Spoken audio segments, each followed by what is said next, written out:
Come now, wow. The chef's knives aren't sharp enough to have inflicted the neck wound. No, no, no. As a nurse, she would know how to handle a scalpel, but we didn't find any when searching her cabin. Good thinking. A doctor's kit would undoubtedly contain a scalpel. Possibly more than one. And in fact, this was confirmed by Miss Royce, who searched his cabin. I'll need to question him. My little grey cells did not let me down.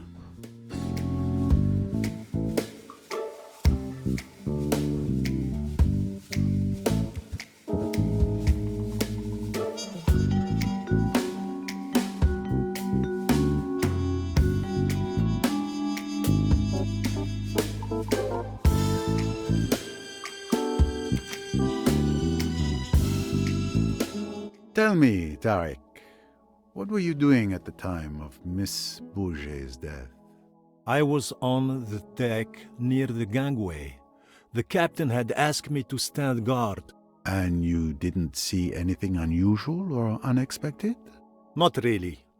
I saw Mr. Hayashi and Mr. Allerton leave the saloon together. Mr. Hayashi called out to me to ask if I wanted to play billiards, but I declined. After all, I was on duty, no time for games.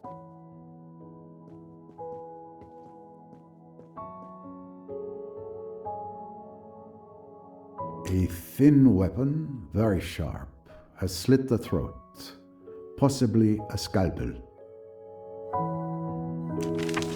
A torn piece of a $100 note in her hand.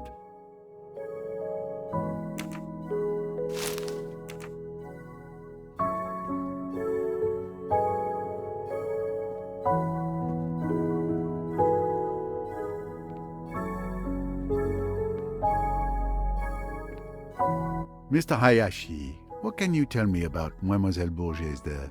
Let me see. I spent the afternoon playing billiards with Tim. Miss Bourget was reading in a corner of the saloon.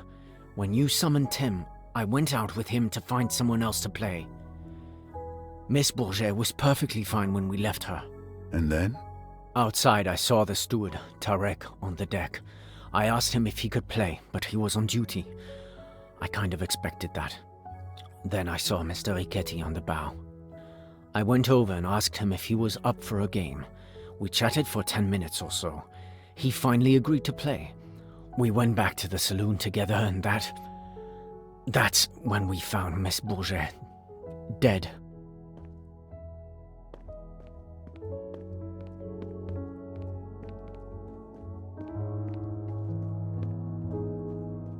Don't be in such a rush, Poirot. This room may still contain more to uncover.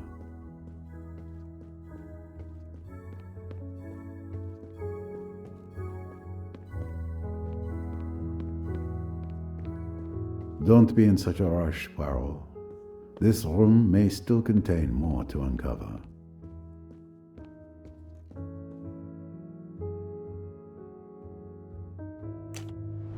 A ribbon for bundling stacks of notes.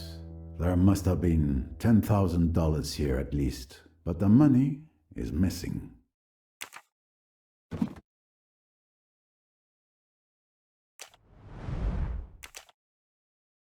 This is where I found Mr. Riquetti's encrypted telegram.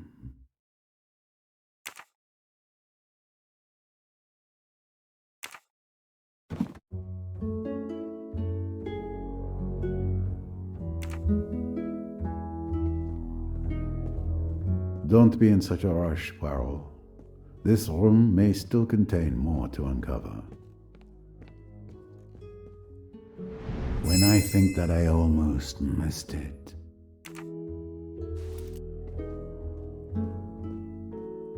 Don't be in such a rush, Poirot. This room may still contain more to uncover. What have we here? An interesting discovery.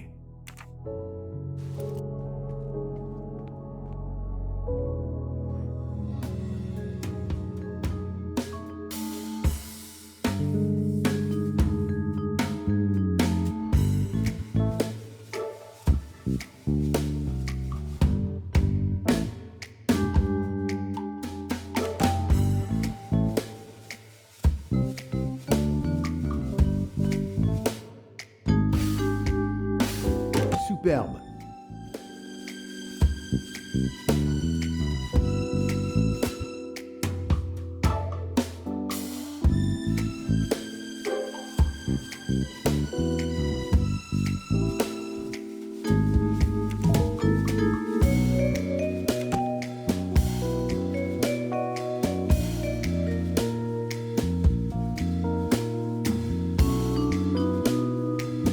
No, Poirot, think.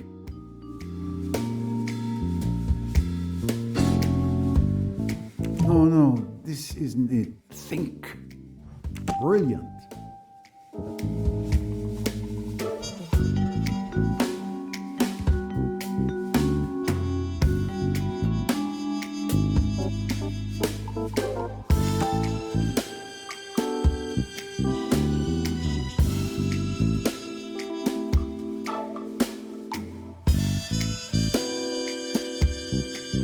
Every question must have its answer.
Fantastic. Another victory for Poirot, of course.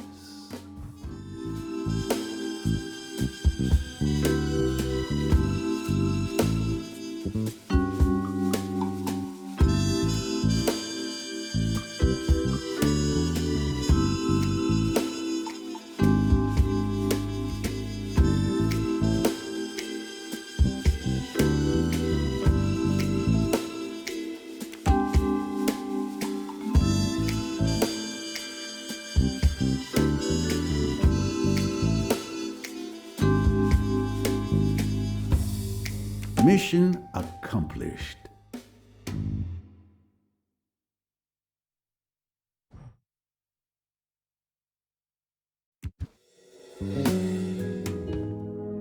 It's at times like this when I miss my good friend Hastings. Miss Royce would be a good choice, but alas, she pursues her own destiny just now. You will have to do. What? What do you mean? Your job is to listen. Follow my reasoning closely, if you can. I know that Louis Bourget wanted to blackmail Mr. Riquetti with his telegram. But I also know that you, Tarek, and Mr. Riquetti have alibis. None of you could have killed Mademoiselle Bourget. Yet, there was certainly a tidy sum paid for blackmail. Where could that money be now?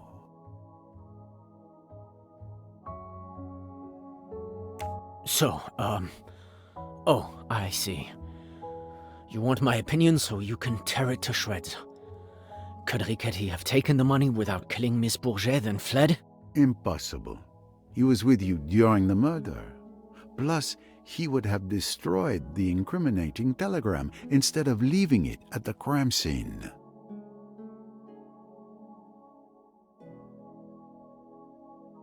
So, oh, I see. You want my opinion so you can tear it to shreds. Could Riquetti have taken the money without killing Miss Bourget, then fled? Impossible. He was with you during the murder. Plus, he would have destroyed the incriminating telegram instead of leaving it at the crime scene.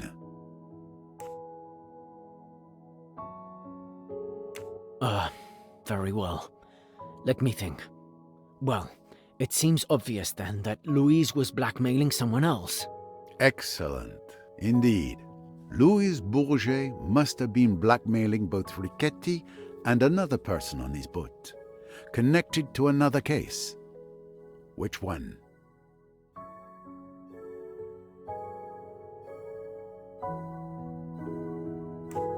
The theft of Mrs. Doyle's necklace?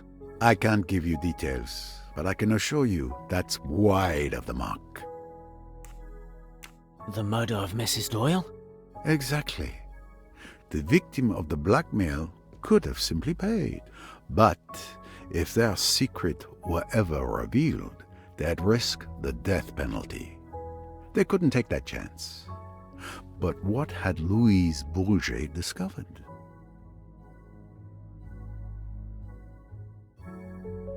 Louise had discovered the identity of the murderer.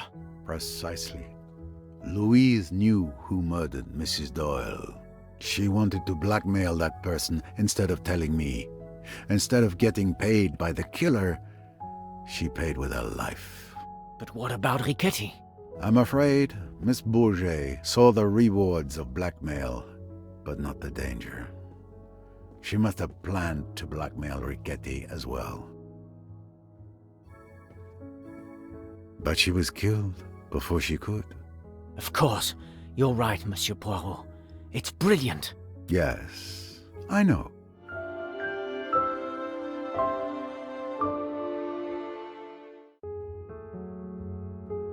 Clearly, the deaths of Mrs. Doyle and Miss Bourget are connected. It's possible that the same person murdered both women. Investigating Mrs. Doyle's death will surely lead me to Miss Bourget's killer. Mr. Tarek, could you move the body to the cold storage in the hold? Do what? Yes, sir. Forgive me. The usual request I expect to receive is more like, may I have another glass of wine? It's time for me to speak with Dr. Bessner.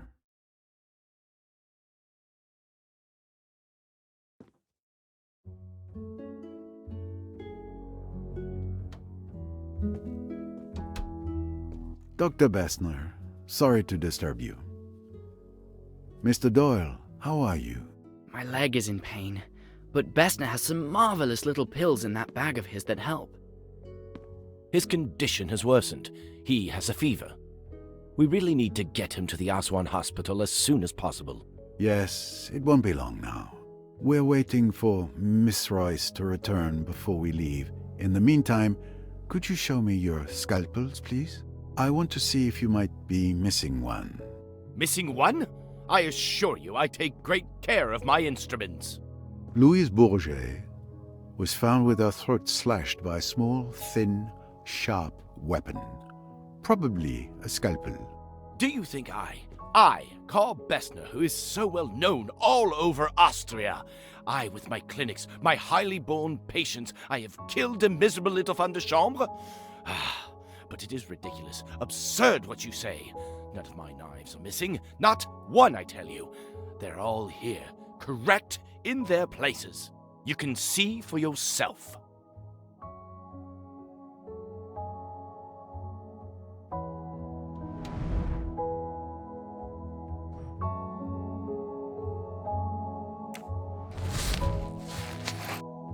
As expected, a scalpel is missing. Dr. Bessner, you are missing a scalpel. Was? This insult to my profession I will not forget.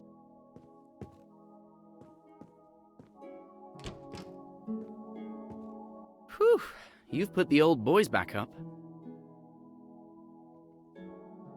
Ah, there you are, Monsieur Poirot. It is most important. I have vital information. Mr. Doyle, I know who killed your wife. What? My theories are completely vindicated. The deep, primeval, primordial urges. It may appear impossible, fantastic, but it is the truth. Do I understand that you have evidence in your possession to show who killed Mrs. Doyle? Certainly I have. You will agree, will you not, that whoever killed Louise Bourget also killed Lynette Doyle? That the two crimes were committed by one and the same hand? You mean you have a theory as to who killed Louise Bourget? No, I have exact knowledge. I saw the person with my own eyes. For God's sake, start at the beginning. You know the person who killed Louise Bourget, you say? I will tell you exactly what occurred. I went to the rooftop bar to get, something to help me sleep. I did not wish my daughter to know of it. She tends to disapprove. As I was saying, I was on the terrace when I saw. I didn't think anything of it, of course. But when I learned that Louise had died in the saloon, I understood everything.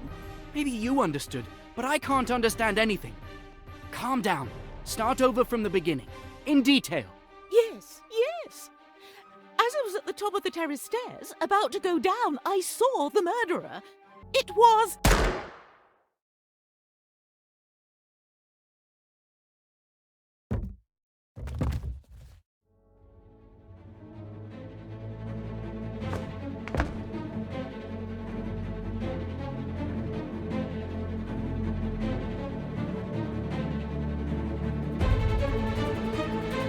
What the hell was that? Was that a gunshot? What's going on?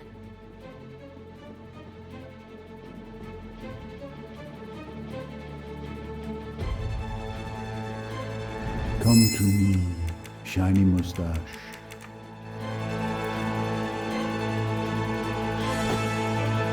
Good heavens, Poirot. What's going on? Did you see anyone run past just now? No. Don't move from here.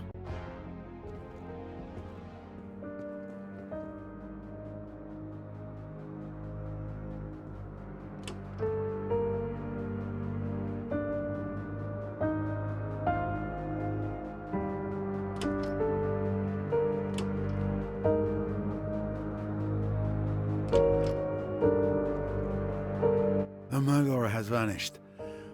Again. Another murder? Who was it this time? I'm sorry.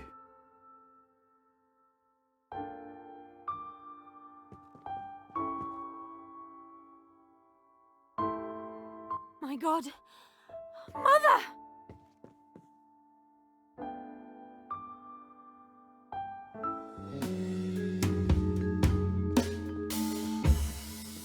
Did you see anything? No.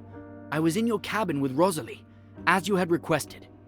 We were talking when we heard the gunshot. Rosalie went white as a ghost and rushed outside. I followed her. I heard the shot, shouting, and went out, but I didn't see anyone either. It's horrible. Poor Rosalie. Yes, this cruise feels less upon the Nile and more upon the river Styx.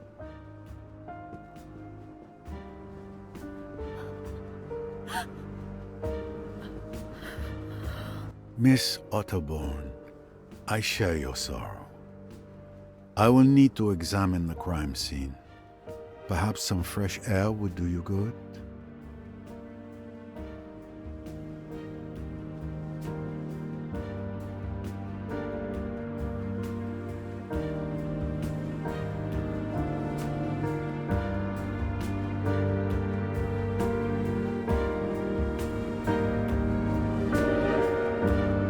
A bullet to the head.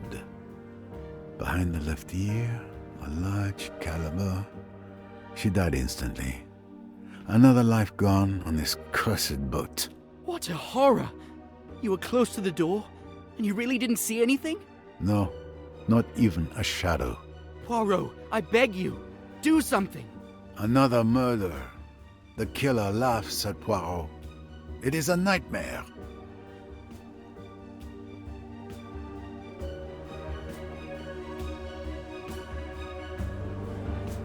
Did you witness anything that may help? You may not believe me, but after your outrageous accusations, I went to calm down on deck. I was at the stern, alone, when I heard the gunshot. I couldn't see anything from where I was. These ladies then arrived. Yes, we heard the shot. We came to see what was happening, and now there's another dead body. I have to get off this boat. Calm down, Cousin Marie, please. We were together, coming up from the lower deck. We didn't see anything at all.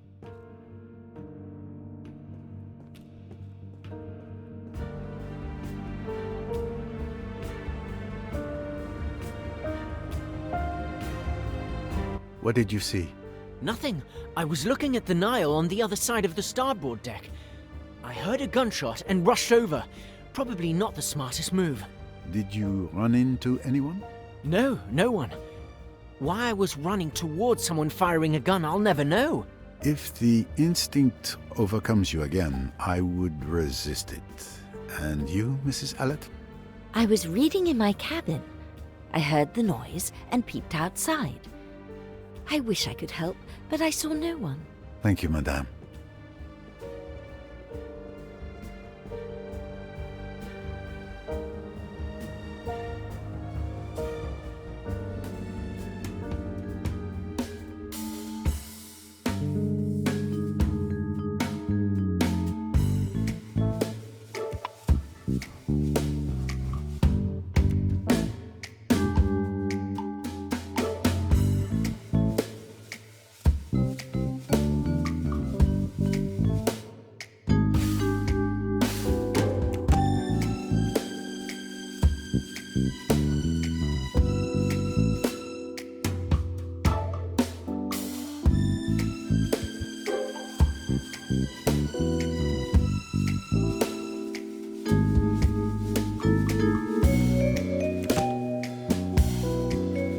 Yes, given the bullet impact behind Mrs. Otterbourne's left ear, the killer must have been to her left.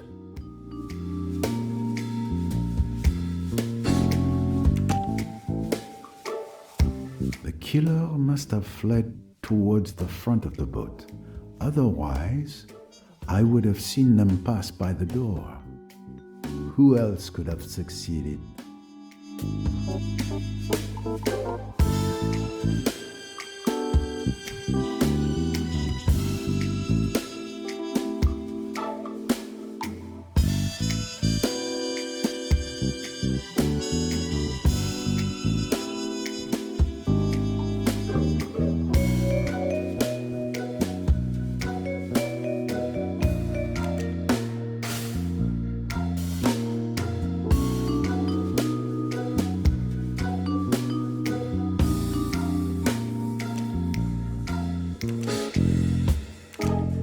No, that's not correct. No, I did something wrong.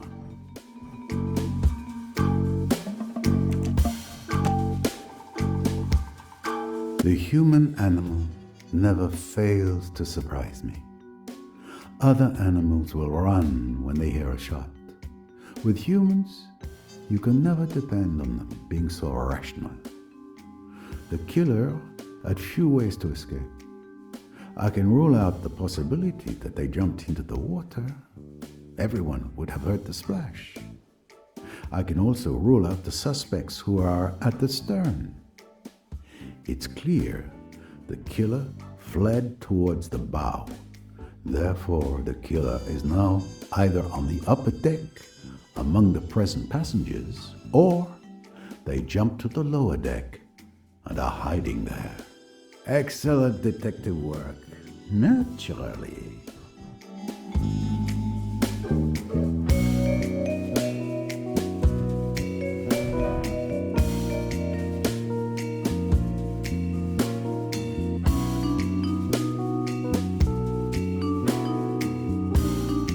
think so. She was about to reveal who she saw enter the saloon to kill Louise. It's certainly the same person who silenced her before she could speak. Who is the world's greatest detective?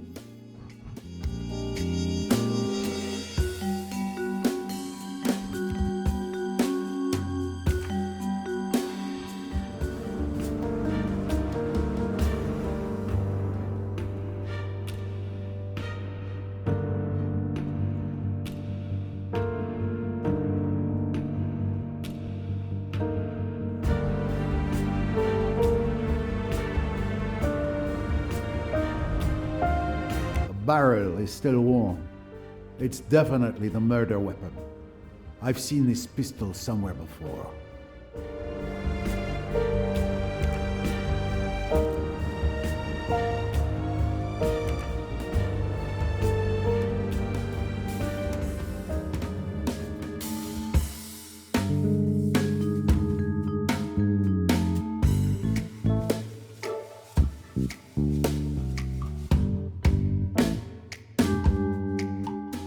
This obstacle is not the end, only a new beginning. This answer, it is not satisfactory. Miss Royce told me she saw this pistol in Mr. Pennington's cabin. I'll need to question him once I'm done here. He should still be in the lounge. Precisely. Is that applause I hear?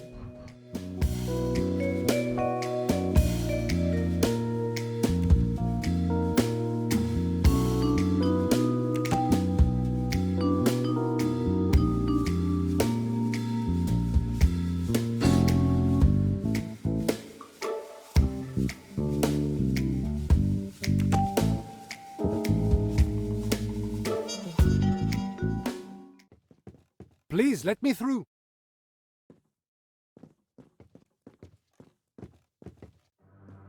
I was informed of what happened.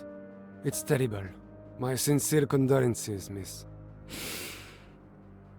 Thank you, Captain. This situation is completely beyond me. What can I do to help, Mr. Poirot? We need to place Mrs. Otterborn's body in the cold storage with the others. But most importantly, we must ensure the safety of the other passengers. I'll see to Mrs. Otterborn immediately. Tarek, Samir, come help me.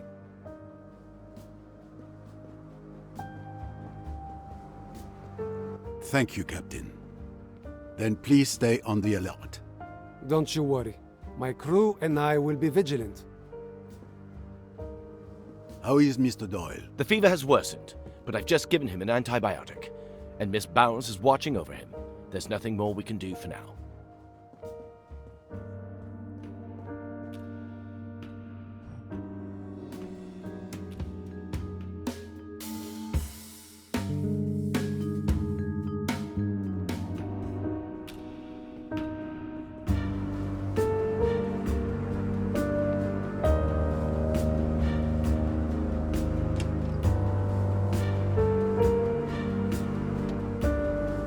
So, do you have any news for us? I'm working on it, madame. We feel safer here, together. I just want to go home. I'd rather be here with everyone than alone in my kitchen, with those bodies piled up in so close.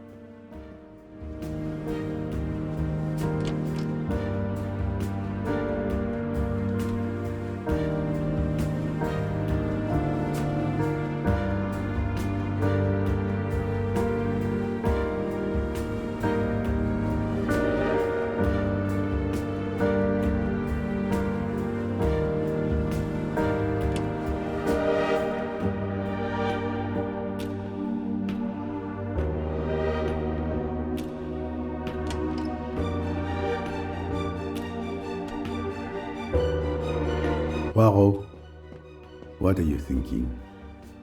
This is not the time to go for a walk.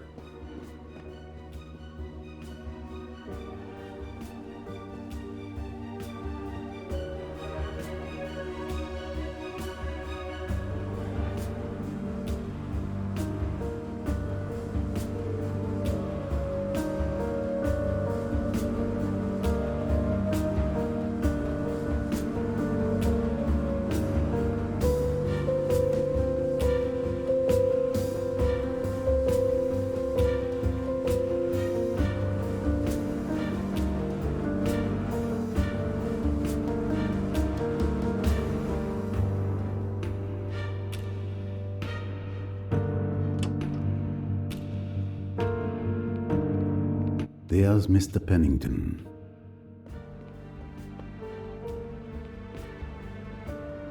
Mr. Pennington, didn't you hear a gunshot? I've been thinking about it, yes. I may have. Someone was shot? Mrs. Otterborn. She's dead. Mrs. Otterborn? Who on earth would want to shoot that harmless old lady? Someone who brought a gun aboard.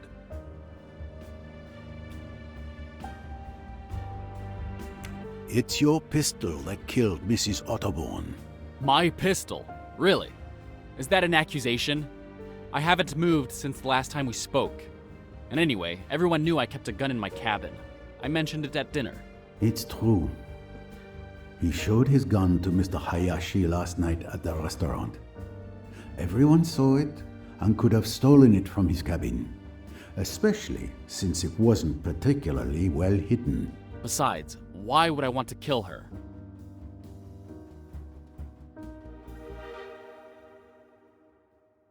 Nothing proves she knew Mrs. Doyle's murderer, but she did have crucial information about the murder of Louise Bourget.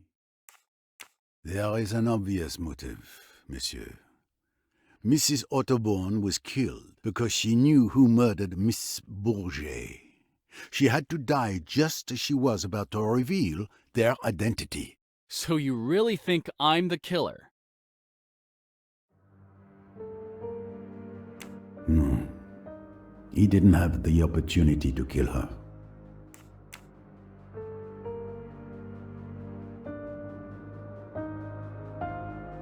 I admit, it would be a pleasure to solve this mystery by accusing you. But I know you're not the murderer.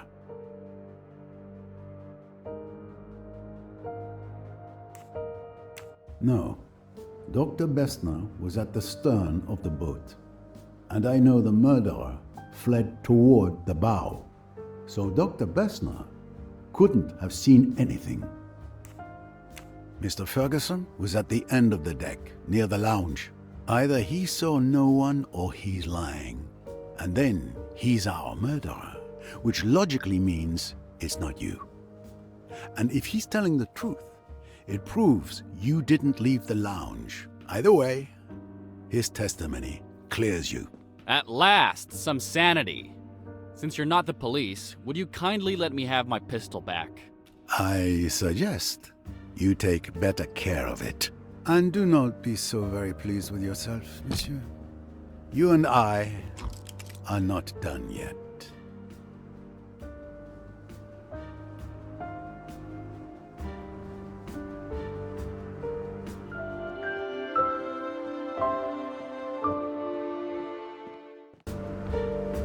I've exhausted all the possible leads I had regarding Mrs. Otterborn's murder. It's obviously connected to Lynette Doyle, but how? I must return to her death. Solving that will lead me to whomever turned this cruise into a nightmare.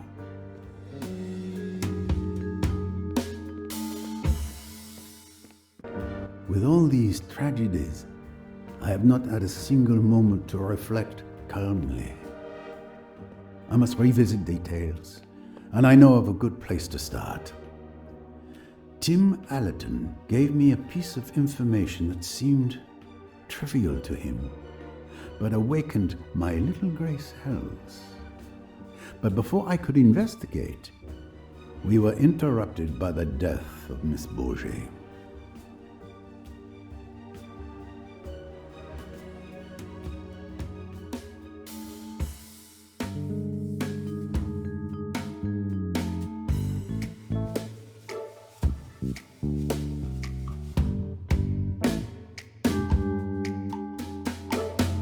Wrong, but I'm never far from the truth.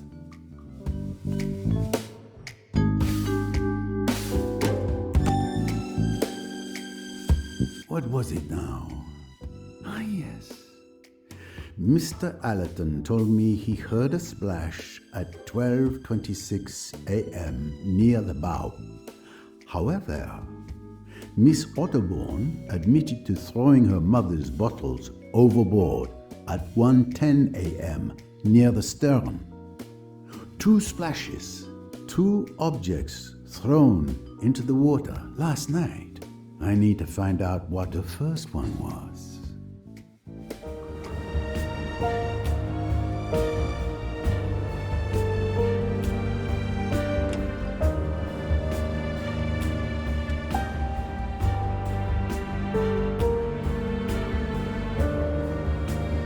Poirot, what are you thinking?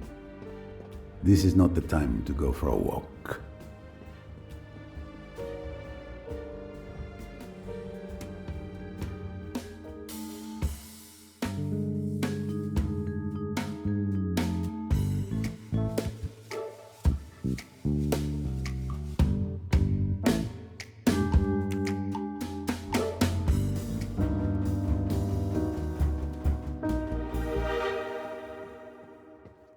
The starboard side of the ship, Poirot.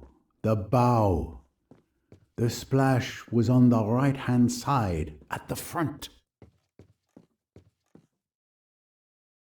Perfect. From here, I should be able to dredge up whatever was thrown into the water. Here you go, sir. I've brought what's needed to dredge the bottom, as you requested. Thank you very much. Let's get to work. We shouldn't waste any time. I'll guide you.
Wonderful. A successful catch indeed. Let's see what treasures you found for us. A can. It must have been down there for years. A worn shoe, falling to pieces. It serves some foot well. A Morse code bracelet. What an odd place to find such a thing. A plastic bottle, thoughtfully tossed overboard by a tourist, no doubt. These colors. I've seen this scarf somewhere before. It has a hole with burn marks on the edges. This handkerchief is quite ordinary, not expensive. It's stained red. Blood? No. After a night at the bottom of the Nile, the color should have faded. But the stain is still bright red, as if it were just made. It looks more like red ink. Ah, there you are. The infamous revolver of Mr. Belfort. And the presumed murder weapon.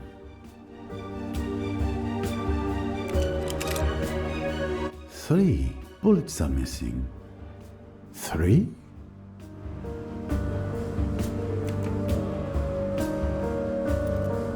I finally know what was thrown at 12:26 a.m. A torn scarf, a stained handkerchief, and Mr. Belfort's revolver with 3 missing bullets. The pieces of the puzzle are coming together. So, do you know who the killer is, Mr. Poirot? Almost, Samir. Thanks to this fruitful catch, I can now draw some new conclusions. A certain scoundrel has been laughing at Poirot, but laughter dies swiftly in a hangman's noose.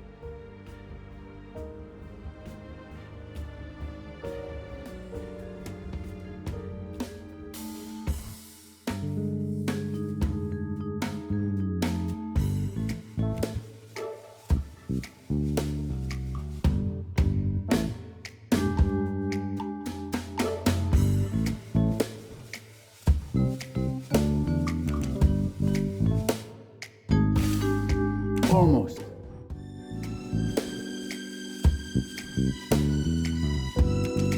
This obstacle is not the end, only a new beginning. Don't give up, Poirot. You can do it.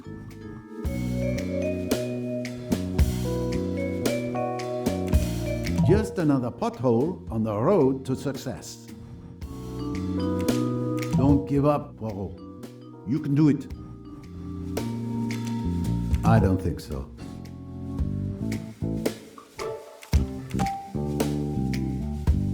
According to witness testimonies and my analysis of the crime scene, there were only 2 shots that night.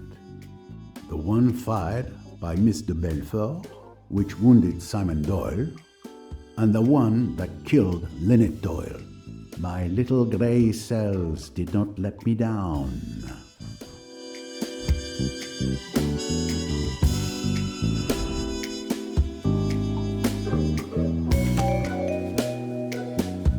This scarf belongs to Miss Fanchula. It disappeared from the lounge the night before Mrs. Doyle's murder.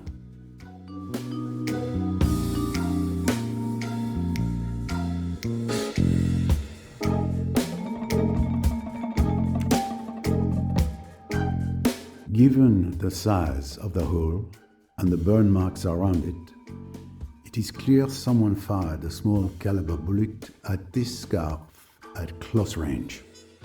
Who else could have succeeded?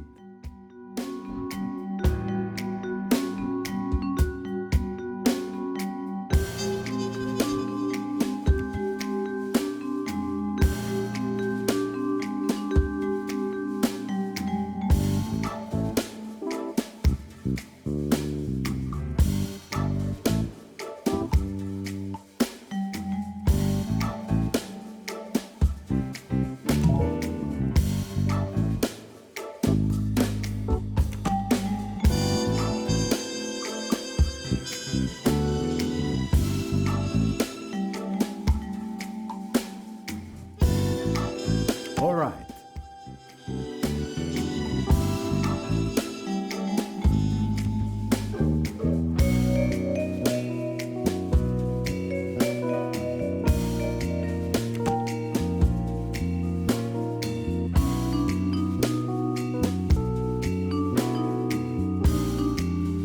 Score 1 for the forces of good.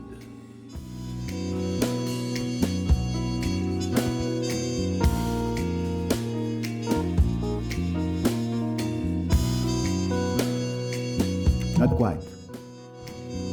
Don't give up, Poirot. You can do it. When I inspected Mrs. Doyle's cabin, I remember seeing a nail polish bottle labeled pink, yet the liquid inside was clearly red. The contents of that bottle deserves a closer look. Who is the world's greatest detective? Et voilà. I now have all the facts I need to reconstruct the events of the night Lynette Doyle was murdered.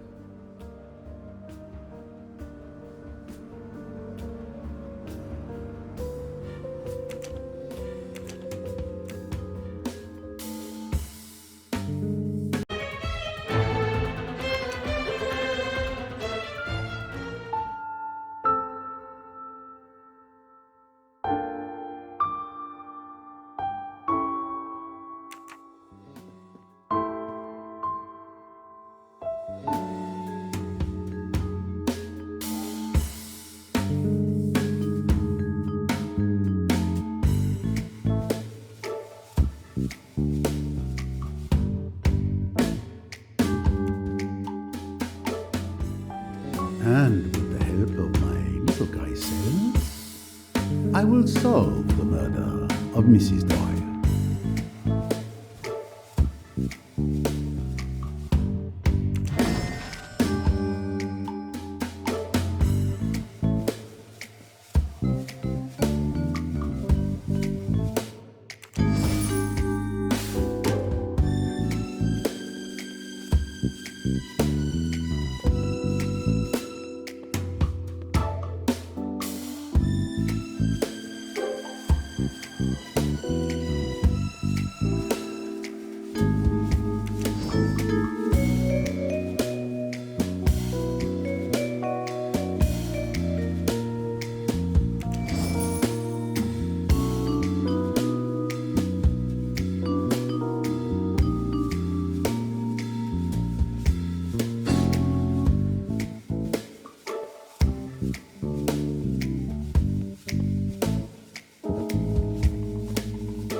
Samir, would you be so kind as to gather all the passengers in the lounge? As quick as you can. Everyone? Even Mr. Doyle? In his condition? Yes. It is absolutely crucial that all the passengers are present. I'm counting on you. Right away, Mr. Poirot.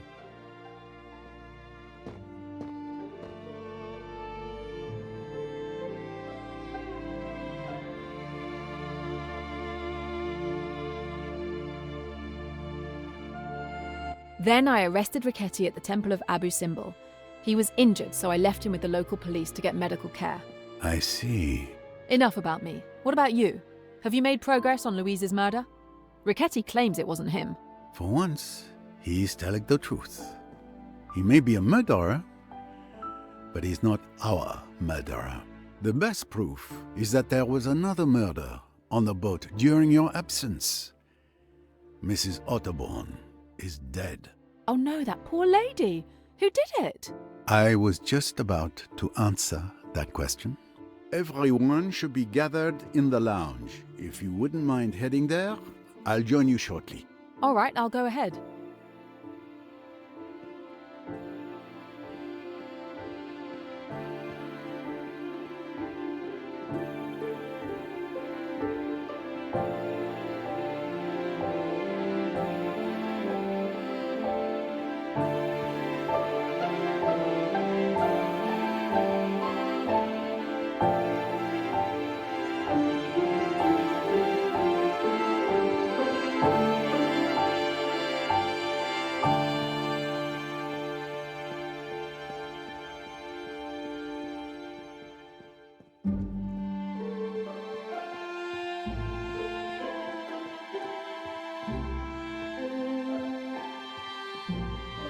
Nobody's going through that door, sir. You can trust me.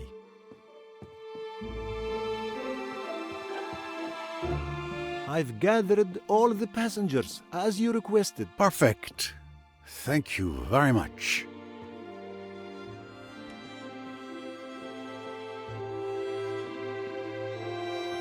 I see that everyone is here. Even Mr. Doyle. I hope you have a good reason for moving Mr. Doyle. He is in very bad shape, as I've mentioned more than once, mein Herr. I'll be fine. I want to hear what Mr. Poirot has discovered about Lynette's murder. Thank you, monsieur. Now then, when we first began our investigation, we had two hypotheses. The first was that the murder was not premeditated. The killer witnesses the scene between Mr. Belfort and Mr. Doyle, waits for everyone to leave the lounge, grabs the revolver that was under the chair, and shoots Lynette Doyle. The second hypothesis was that the murder had been meticulously premeditated. Correct, Miss Royce? Correct. Very quickly, we were able to eliminate one of these two hypotheses. The murder was very carefully planned and accurately timed, with all the details meticulously worked out beforehand. Even to the drugging of my bottle of wine on the night in question. Let us explore the elements that support this hypothesis. Miss Robson had seen Mr. Belfort fire her revolver, had seen Simon Doyle collapse onto a chair, and had seen him clasp a handkerchief to his leg. That's exactly what I saw. What had Mr. Hayashi heard and seen? He heard a shot, and he found Doyle with a red-stained handkerchief pressed to his leg. I can confirm that. What had happened then? Mr. Doyle had been very insistent that Mr. Belfort should be got away, that she should not be left alone. After that, he suggested that Mr. Hayashi should get hold of the doctor. Accordingly, Miss Robson and Mr. Hayashi go out with Mr. Belfort, and for the next 5 minutes, they are busy on the port side of the deck. Miss Bowers, Dr. Bessner's, and Mr. Belfort's cabins are all on the port side. So someone had 5 minutes alone to go and kill Mrs. Doyle. But who? Simon Doyle. It is foolish, that. Do you think a man with a fractured bone and a splint on his leg could go walking about the boat and killing people? I tell you, it was impossible for Simon Doyle to leave my cabin. But yes, the thing seems impossible, but it's nonetheless true. During my investigation, I managed to retrieve Mr. Belfort's revolver, which had been thrown into the water. It was wrapped in a stained handkerchief. To an untrained eye, this stain could have been mistaken for blood. But Hercule Poirot's eyes are not untrained. The stain was in fact red ink contained in one of Mrs. Doyle's bottles of nail polish. So when Miss Robson and Mr. Hayashi saw Mr. Belfort shoot Mr. Doyle, and he writhed so piteously in pain from his injury, it was all a show.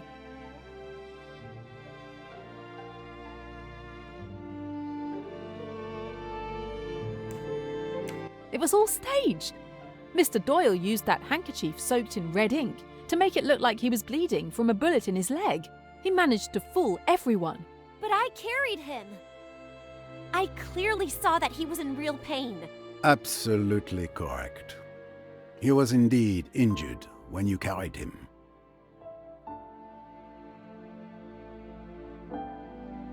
But you just said that... Patience, if you please. We're getting to the boldest part of this plan.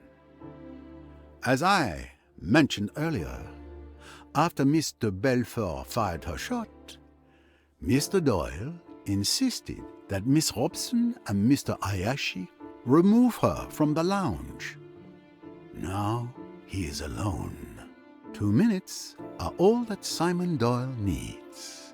He picks up the pistol from under the sofa, runs like a hare silently along the starboard deck, enters his wife's cabin, creeps up to her as she lies asleep, shoots her through the head, puts the bottle that has contained the red ink away, and runs back.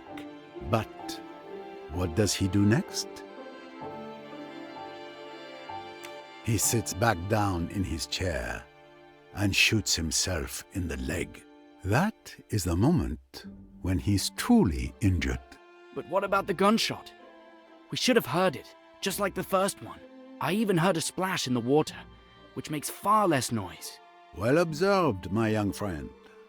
Mr. Doyle used an object to muffle the sound of the gunshot. Remember, on the night of the murder, Miss Van Schuler had lost her scarf.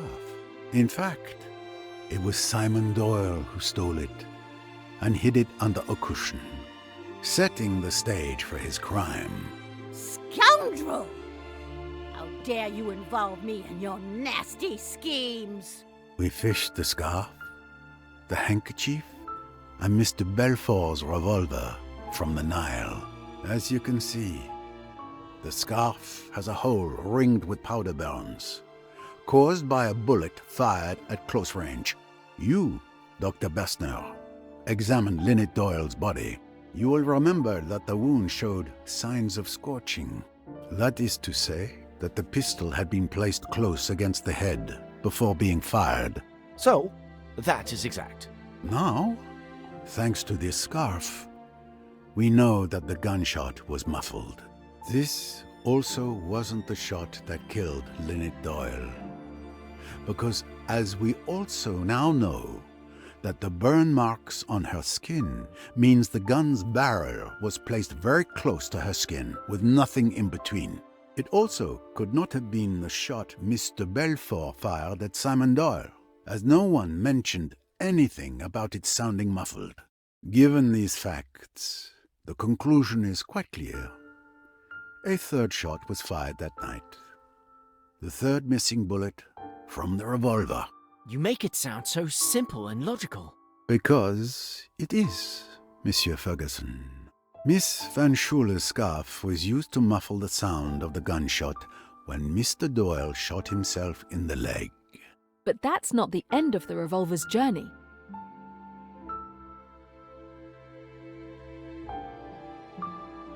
Mr. Hayashi searched the lounge after all the commotion and he found nothing. That gun had to disappear. Mr. Doyle wrapped the revolver in the stained handkerchief, then put everything in the scarf and tossed the bundle out the window into the Nile. And that's the splash I heard. Exactly, Mr. Allerton.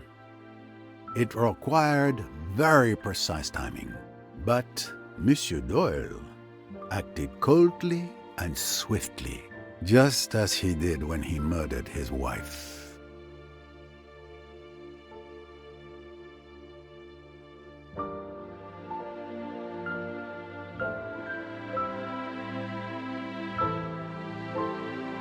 You certainly live up to your reputation, Mr. Poirot.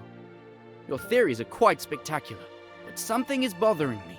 If I am the villainous murderer who killed his wife, how do you explain the murders of Louise and Mrs. Otterbourne?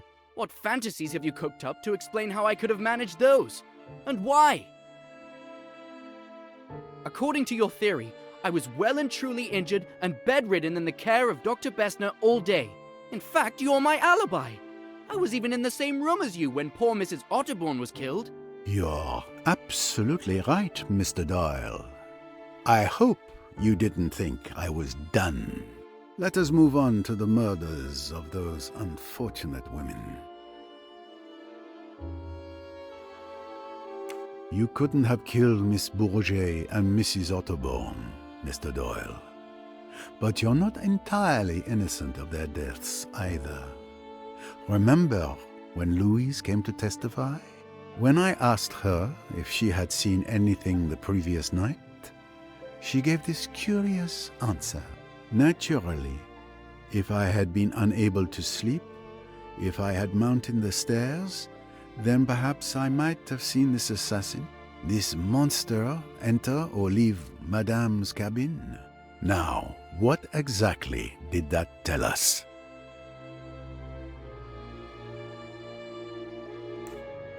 Miss Bourget lied when she said she saw nothing. She had indeed seen the murderer, Mr. Doyle, enter Lynette's cabin. But instead of coming to me, she preferred to profit from her knowledge. She tried to blackmail Mr. Doyle. She sent her carefully worded message, and he responded, "You'll be quite all right. I'll look after you." Secret codes now? Really? Ridiculous. And you're still not answering my question. How could I have killed Louise in the saloon when I could barely walk?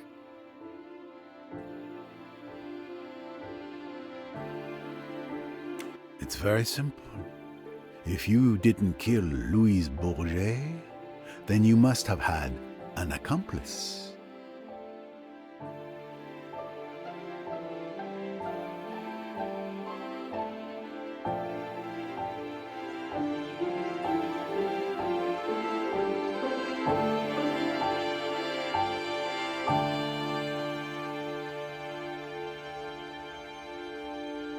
An accomplice?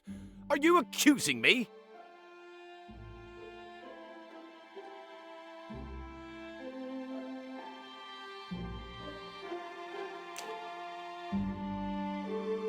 That's not quite it.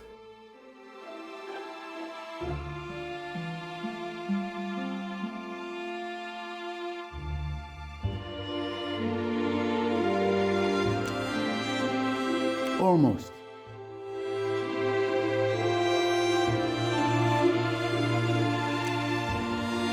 Not really. Just another pothole on the road to success. No, Poirot, think.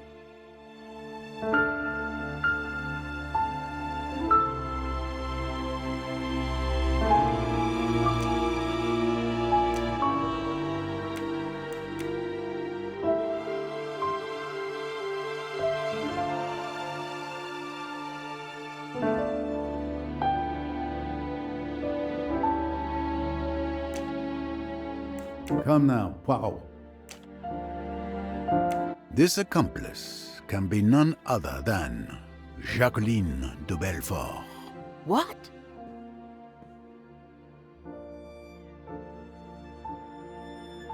I beg your pardon? You're insane! As I say, it was a very cleverly planned and well thought out piece of work. It could not be chance that Simon Doyle had a bottle of red ink in his pocket. No, it must be design. It was not chance that he had a plain unmarked handkerchief with him.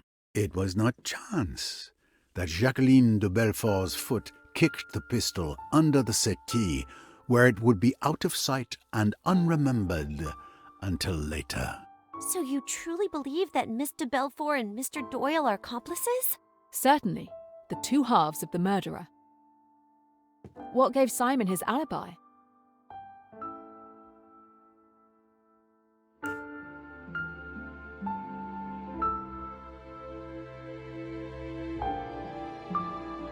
It's the bullet that Miss de Belfort fired into Mr. Doyle's leg that provided him with an alibi. Even if left alone, he wouldn't have been able to crawl to his wife's cabin to kill her. But Mr. Belfort didn't actually hit Mr. Doyle with that shot. He pretended to be injured, so crawling wasn't necessary. Now let's move on to the shooter. What gives Jacqueline de Belfort her alibi?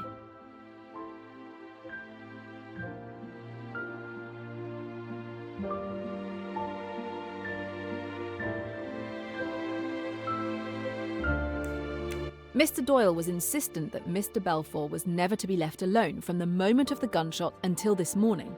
That gave her a rock-solid alibi for the murder of Mrs. Doyle. There, between the two of them, you get all the qualities you require. The cool, resourceful planning brain, Jacqueline de Belfort's brain, and the man of action to carry it out with incredible swiftness and timing. Look at it the right way, and it answers every question. Simon Doyle and Jacqueline had been lovers. realise that they are still lovers, and it is all clear. Simon does away with his rich wife, inherits her money, and in due course will marry his old love. It was all very ingenious. The persecution of Mrs. Doyle by Jacqueline, all part of the plan. Simon's pretended rage.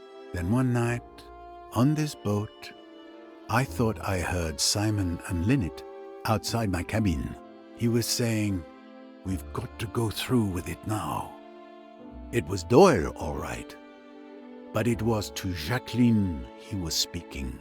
The final drama was perfectly planned and timed. There was a sleeping draught for me, in case I might put an inconvenient finger in the pie. There was the selection of Miss Robson as a witness, the working up of the scene, Miss de Belfort's exaggerated remorse and frenzies. She made a good deal of noise in case the shot should be heard. In truth, it was an extraordinarily clever idea. Jacqueline says she shot Doyle. Miss Robson says so. Mr. Hayashi says so. And when Simon's leg is examined, he has indeed been shot. It looks unanswerable. For both of them, there is a perfect alibi. At the cost, it is true, of a certain amount of pain and risk to Simon Doyle. But it is necessary that his wound should definitely disable him. But then, the plan goes wrong. Someone sees Mr. Doyle enter his wife's cabin. Louise Bourget has been wakeful. She has come up the stairway, and she has seen Simon Doyle run along to his wife's cabin and come back. So she makes her greedy bid for hush money and, in so doing, signs her death warrant. But Mr. Doyle couldn't have killed her. No. The other partner did that murder. As soon as he could, Simon Doyle asks to see Jacqueline. He even asks me to leave them alone together. He tells her of the new danger. They must act at once. He knows where Bessner's scalpels are kept. And still, all is not well. For Mrs. Otterbourne has seen Jacqueline go to the saloon, and she comes hot foot to tell Simon about it. Jacqueline is the murderess. Do you remember how Simon shouted at the poor woman?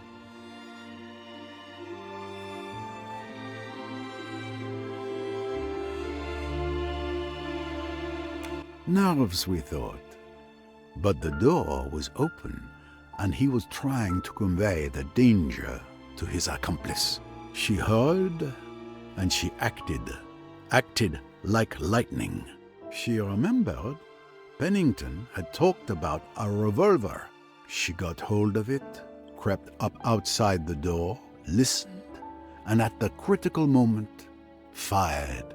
She boasted once that she was a good shot, and her boast was not an idle one. I remarked, after that third crime, that there were 3 ways the murderer could have gone. I meant that he could have gone aft, in which case Ferguson was the criminal. He could have gone over the side, very improbable. Or he could have gone into a cabin. Jacqueline's cabin was just 2 away from Dr. Bessner's.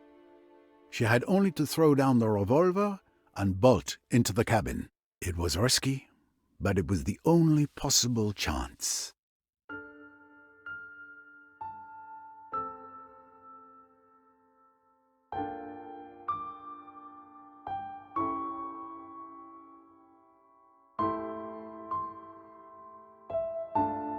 So you killed my mother, you filthy witch! Rosalie, no. I understand, but attacking her isn't the answer.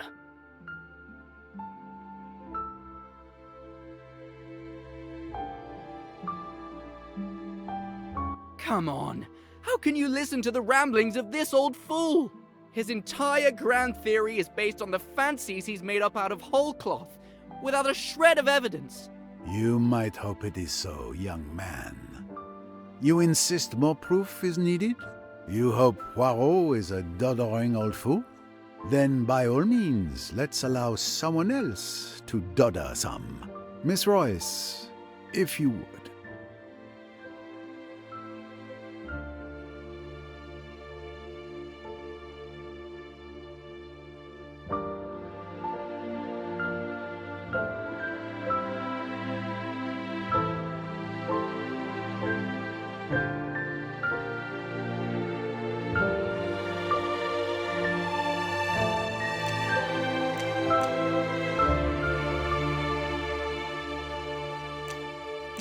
No.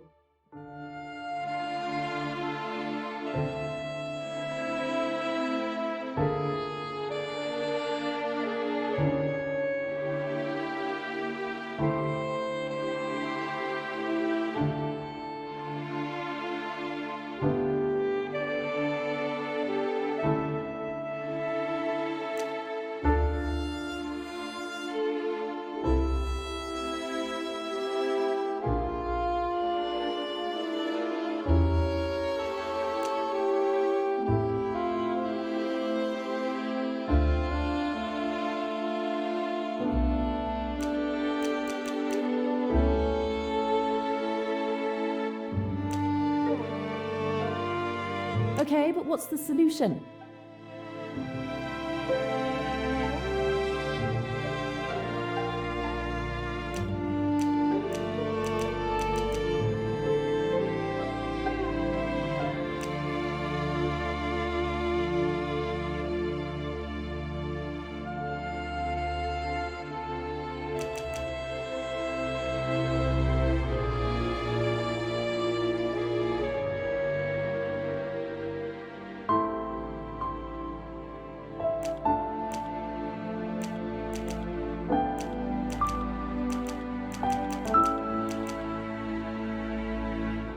Not quite.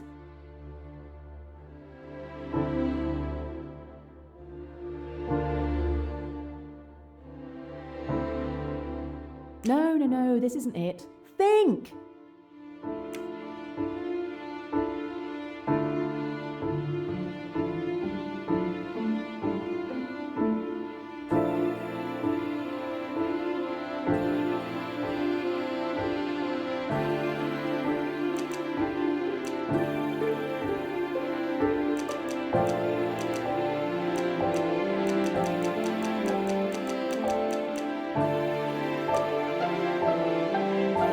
That's not quite it.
With pleasure. The irrefutable proof is tiny, but look here. You can see that the wood is damaged, and the bullet that caused it is still lodged in the hole. I'm sure forensics will prove that it's a .22 caliber cartridge fired from the murder weapon. This is the bullet Mr. Balfour shot at Simon Doyle. It ended up in the wall, not in his leg.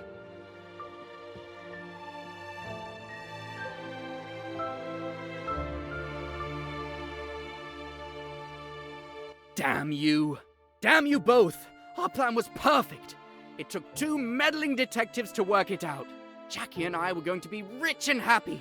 We deserved it! And we derive the penalty for our failure. Simon, darling, let me speak. You were too clever for us, Mr. Poirot. That night, at Aswan, you told me not to open my heart to evil. Did you realize then what was in my mind? I only knew that what I said was true.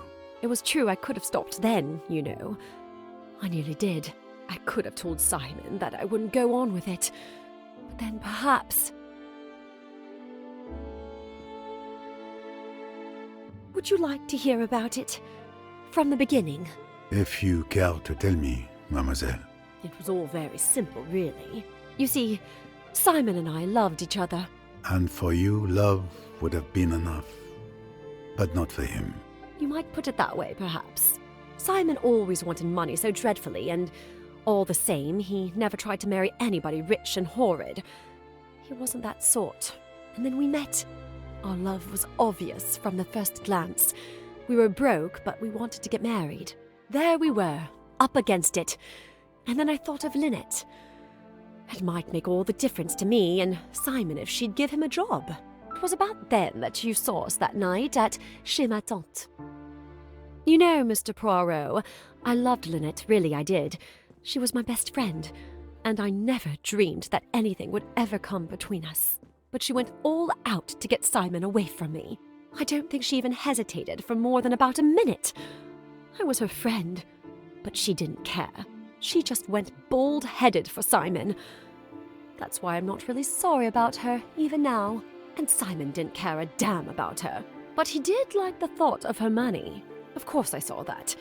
And at last I suggested to him that it might be a good thing if he got rid of me and married Lynette. But he scouted the idea. He said, money or no money, it would be hell to be married to her. He said his idea of having money was to have it himself. He talked about it a good deal one way and another, about how convenient it would be if Lynette died. I said it was an awful idea, and then he shut up about it. After a bit I saw that he'd made up his mind, and I was terrified. Simply terrified. Because you see, I realized that he'd never pull it off. He'd have no kind of subtlety about it. And he's got no imagination. So I had to come into it too, to look after him. I thought and I thought, trying to work out a plan. It seemed to me that the basis of the idea ought to be a kind of two-handed alibi. You know, Simon and I could somehow or other give evidence against each other, but actually that evidence would clear us of everything. It would be easy enough for me to pretend to hate Simon. It was quite a likely thing to happen under the circumstances. Then, if Lynette was killed, I should probably be suspected. So it would be better if I was suspected right away. We worked out details little by little. Even then, Simon went and wrote a J in blood, which was a silly, melodramatic thing to do. It's just the sort of thing he would think of. But it all went off fine. And then there was Louise. Yes. It was not your fault that Louise Bourget could not sleep that night. That miserable Frenchwoman tried to blackmail us. I pretended to grovel. I took her all the money we could get hold of. And then, when she was counting the money, I did it. It was quite easy. That's what's so horribly frightening about it. It's so terribly easy. And even then, we weren't safe. Mrs. Otterbourne had seen me. I'd no time to think. I just acted like a flash. It was almost exciting. Love can be a very frightening thing. That is why most great love stories are tragedies. Don't mind so much for me, Monsieur Poirot. After all, I've always lived hard, you know. Jackie, I ruined everything. I'm sorry for it all, my love. If I had known all this before, It's all right, Simon. A fool's game, and we've lost. That's all. Look out! She took my gun! Adieu, mon amour.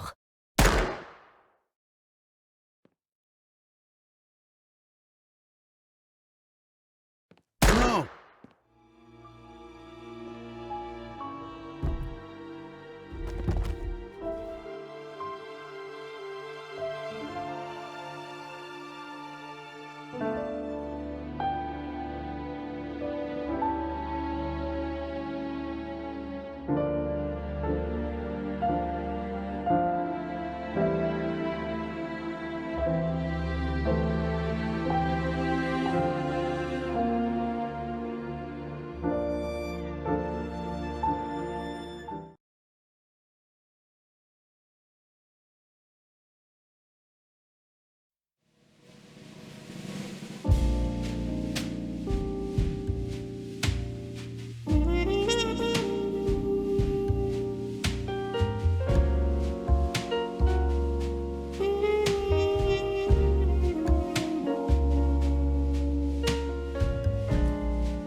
Us won at last. Still trying to absorb one shock after another. And how are we greeted upon our arrival? A day of police interrogation. We didn't reach the hotel until now. Oh, my feet are killing me. My back. The police might as well have beaten me. What brutes. Oh, those embarrassing personal questions, as if I were a criminal when we already know the truth. Yes, the police could have simply relied on Monsieur Poirot's explanations. It would have saved us from wasting our entire day at the police station. Fortunately, we're leaving tomorrow. They won't be seeing me in Egypt again anytime soon, I can tell you that. Thank you for assisting me with the official statement to the police today, Miss Royce. Repeating it all for the police requires great patience. I agree with you on that, Mr. Poirot. But I enjoyed the expressions on their faces as you explained the facts. It was my pleasure. At any rate, I understand we won't have to return there tomorrow. No, the Egyptian police can take over from here.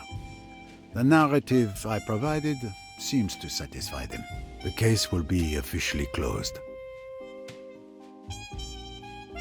My God, I'm so hungry. Then let's eat. All this excitement has made me quite hungry as well, my boy. Ladies and gentlemen, your dinner is ready to be served. If you would kindly proceed to the terrace, everything has been arranged.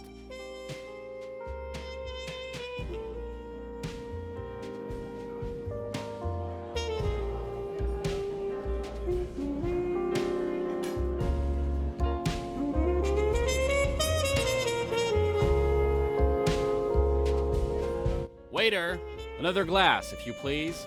Care to have another one with me, my friend? I'm afraid I don't drink as fast as you, Mr. Pennington. My glass is still only half full. Oh, no. That's half empty. It must be refilled. What is the reason for all of this enthusiasm? It's because I'm celebrating. You're talking to the richest man in England. This trip has been the most lucrative of my career.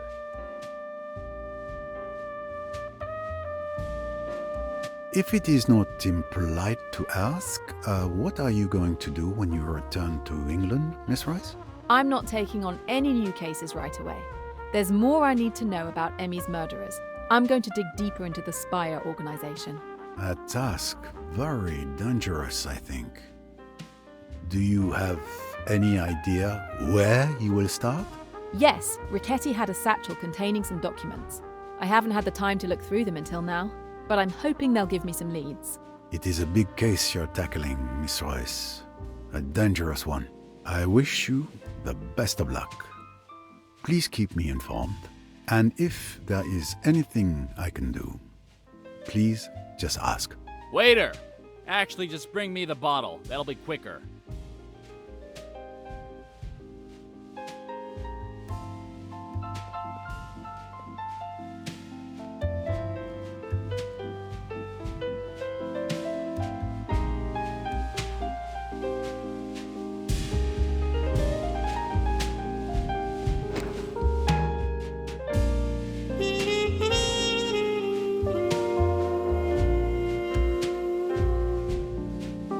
Good night, Miss Royce.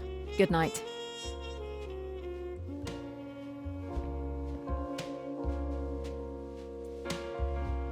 Miss Royce, come join me. I tire of my book. You wouldn't be up for a game of chess, would you? How did you know I played? No, never mind. I'm sure your little grey cells told you. I probably won't be able to give you much of a match, but I'd be delighted. So, the documents from Riquetti. Did you find anything? An interior motive for the invitation. Nothing particularly interesting. Do not be discouraged. I find chess helps clear my mind. It may help you too. You may play white. And here we go.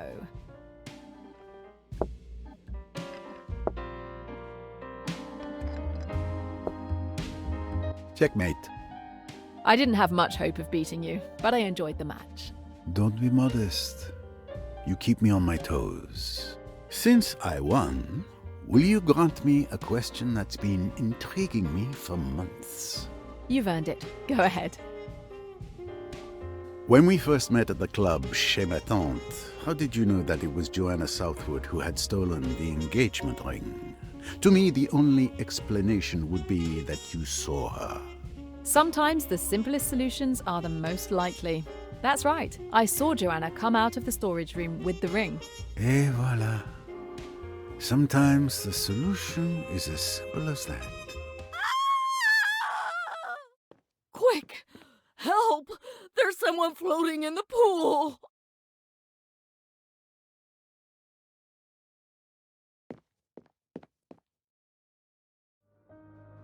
Oh no! Who is it? It's Mr. Pennington! I checked his pulse. He's dead. He drowned? This is horrible. What a tragic accident. A rather odd accident, wouldn't you say? What do you mean? The man had been drinking non-stop. Wait, you're not seriously suggesting this could be another murder, are you? Not here. My God, that would be a nightmare for the hotel's reputation. Mr. Poirot, we can't call the police. If they come, it will cause chaos. We'll have to close down. Please, Mr. Poirot, I am begging you. Can you help? I will see what I can find. But the police must be called when I tell you. As soon as you give the word, Mr. Poirot, you have my word. Like some help? Thank you, Miss Royce. But what I do now, it is not precisely correct. If there is blame, I would prefer it land on me alone. Okay, but I can at least get Dr. Bessner to examine the body. Thank you again, Mr. Poirot. I'll head back to the front desk and keep the guests and our staff from the pool area.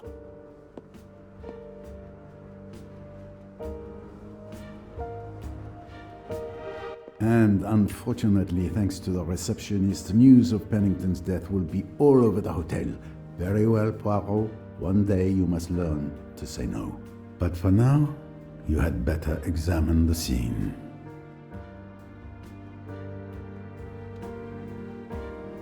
Well, Mr. Pennington, it seems you will not be able to enjoy the newly acquired wealth you were boasting about to all who could hear. Another death? It's a nightmare. I thought the tragedies would end once we left the boat. You haven't touched anything, have you?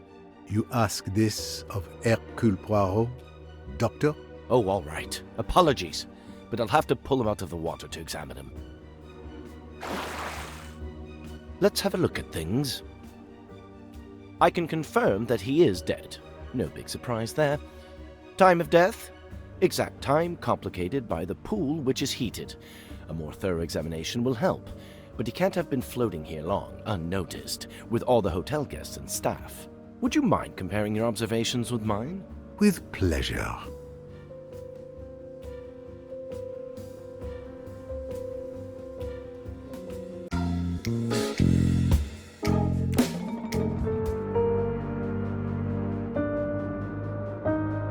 So, in your opinion, did Mr. Pennington drown? He was found dead in the pool. One might think he drowned, but if he had drowned, the body would have sunk due to water entering his lungs just before death. So, the fact that he is floating tells us there is still air in his lungs, not water. So he did not die by drowning. Exactly. I reached the same conclusion. I see an open wound at the back of the head, and there is blood on the edge of the pool, suggesting the victim's head hit the edge of the pool, causing the fracture. Yes, causing severe head trauma. No signs of a struggle on the hands. Indeed. Not conclusive. The location is not ideal, but I'll continue my examination and make certain no one disturbs the body. Thank you for your observations and for keeping watch over the body.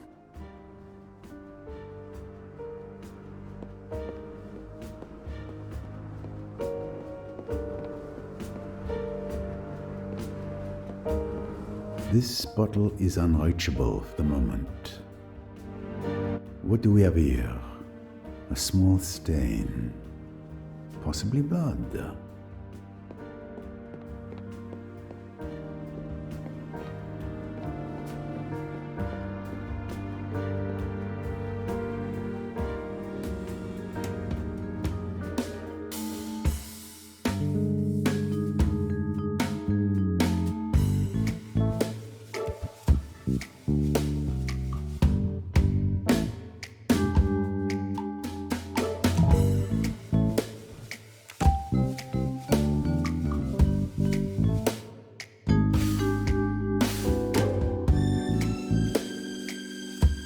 Good.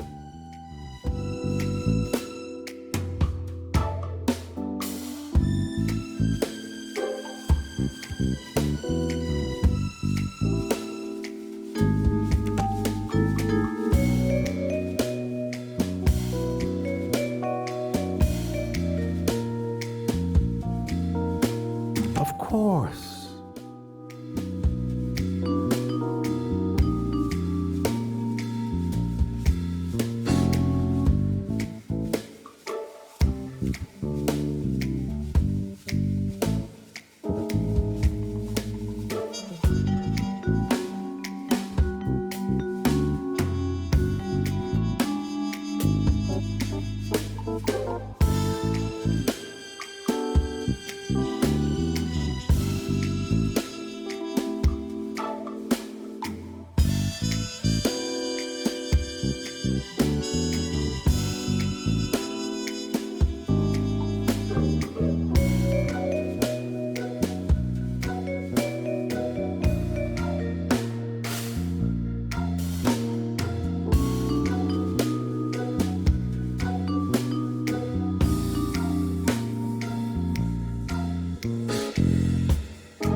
Unfortunately, this can't be right.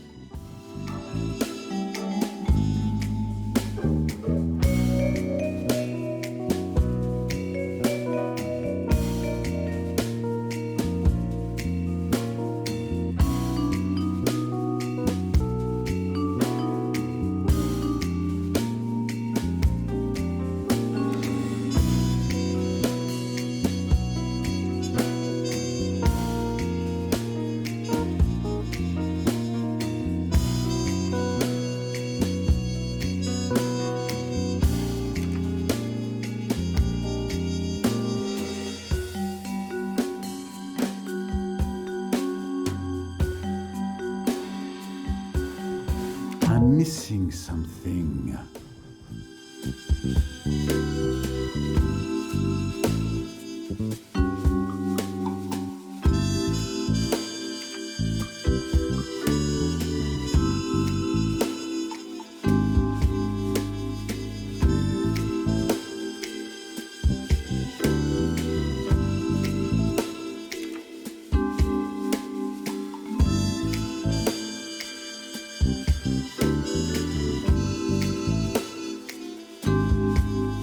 Come now, wow.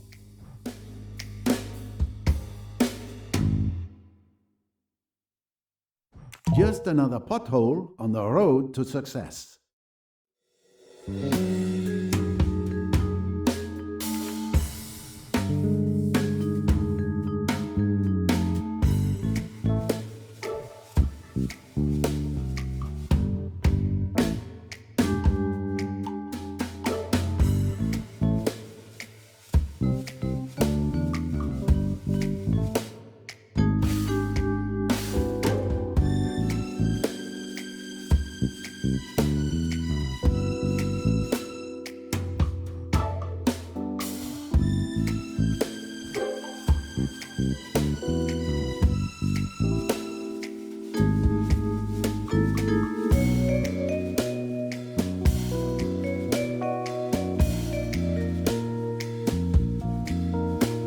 No, that's not correct.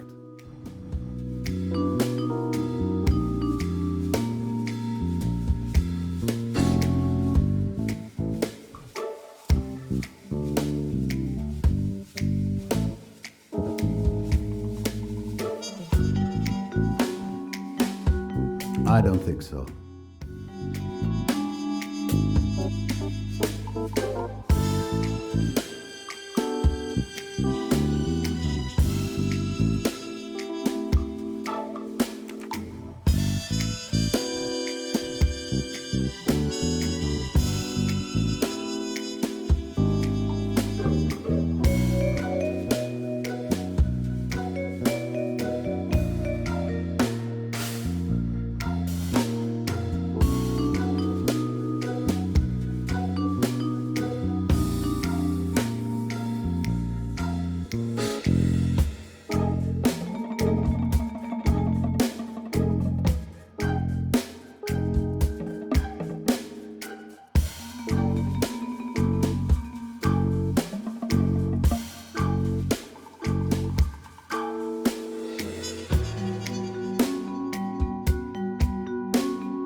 Bravo! For now, it appears the victim was attacked and fell into the pool, striking the back of his head, resulting in his death. This scenario seems to be the most plausible one. An attack perhaps not premeditated, but it's certain that Pennington's death was not accidental. It seems my work in Egypt is not complete. There is a murderer in this hotel. Who is the world's greatest detective? The only way to access the pool is by way of the terrace. I spent almost the entire evening sitting facing the terrace entrance. I should be able to remember who came in and out to create an initial list of witnesses and suspects. I should go back to where I was sitting earlier to help jog my memory.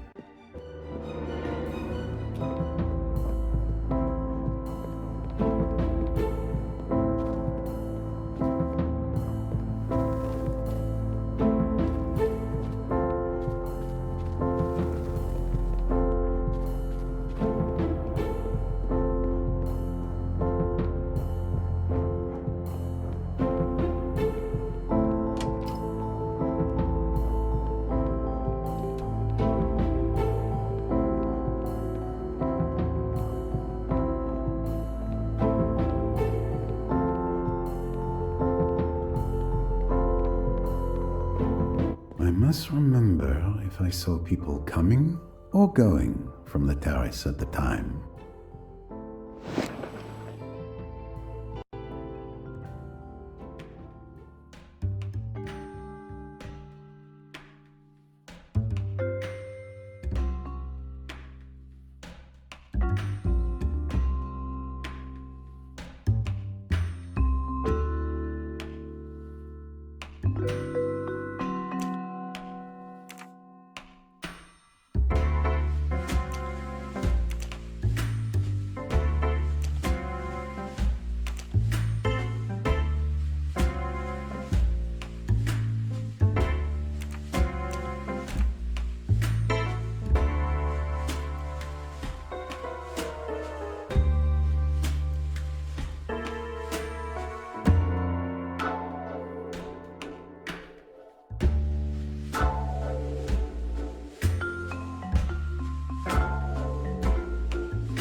I now know who the suspects are.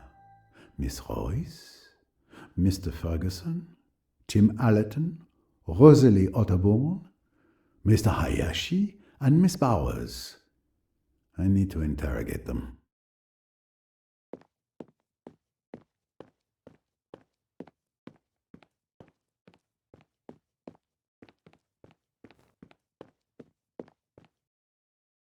Is your investigation progressing, sir? You're concluding it was an accident? Can we call the police? Not yet, my friend. I'm sorry. You were at the reception desk tonight? You must have seen all the comings and goings of the guests, correct? Unfortunately, not all the time. After dinner, I had to deal with a small water leak in room 111. I came back down around 9 p.m., and then I was at my post. You arrived just after my return and played chess with Miss Royce. I probably didn't see much more than you did. Well, Poirot, you knew it wasn't going to be that easy.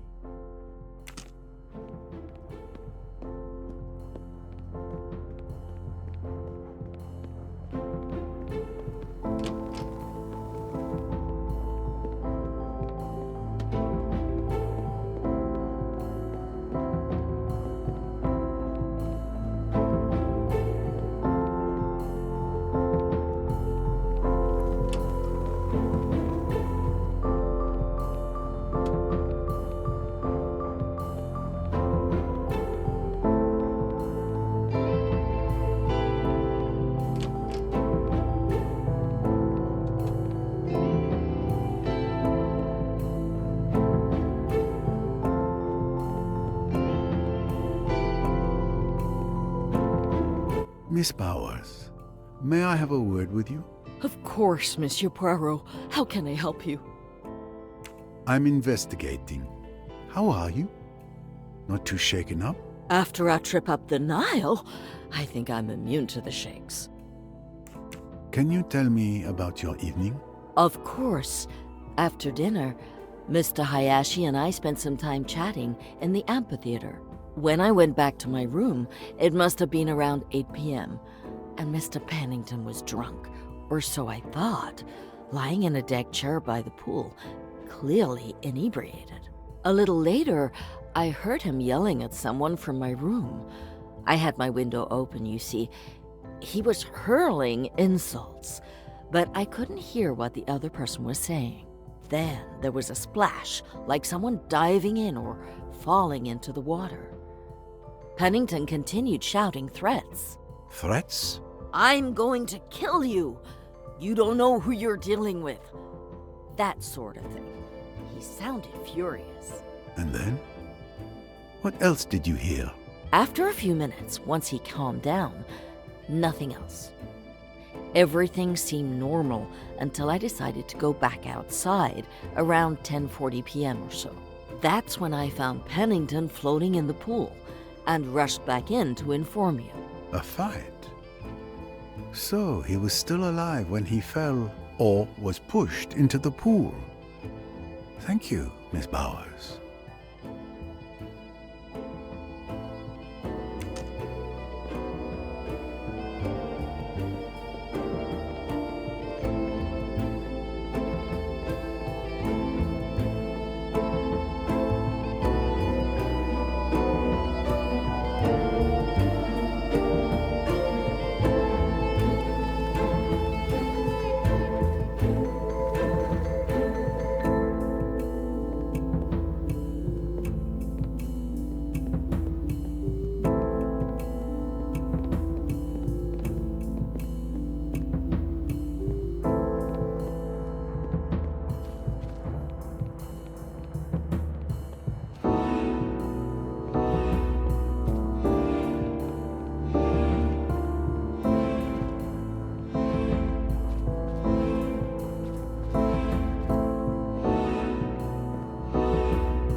Empty champagne bottle? Can one human being truly consume that much alcohol?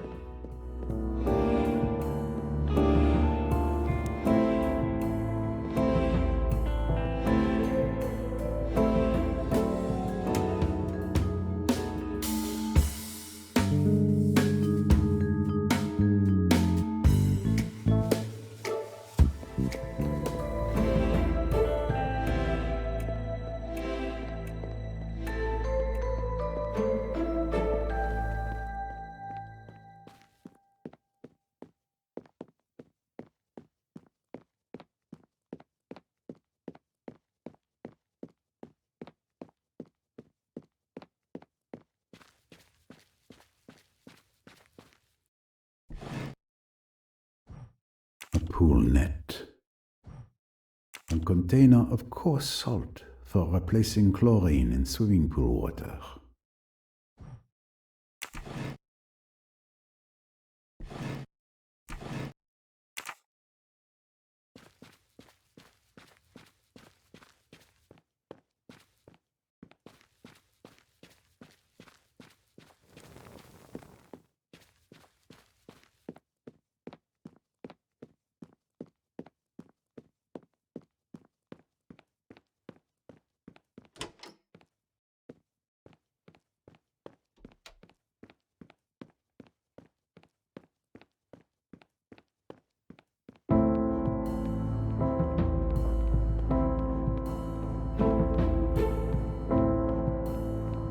The occupant is not a suspect for now.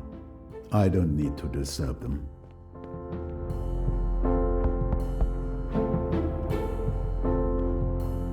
Good evening, Mr. Ferguson. Would you mind? I have a few questions regarding your schedule for this evening. I've already been questioned all day by the police. Is this really necessary? Unfortunately, yes. Mr. Pennington has been found dead here in the hotel this evening. Good God. Well, all his money won't do him any good where he is now, will it?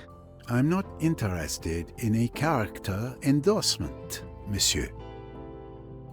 What do you plan to do after Egypt? I was thinking of, well, returning to my family. You've never mentioned your family.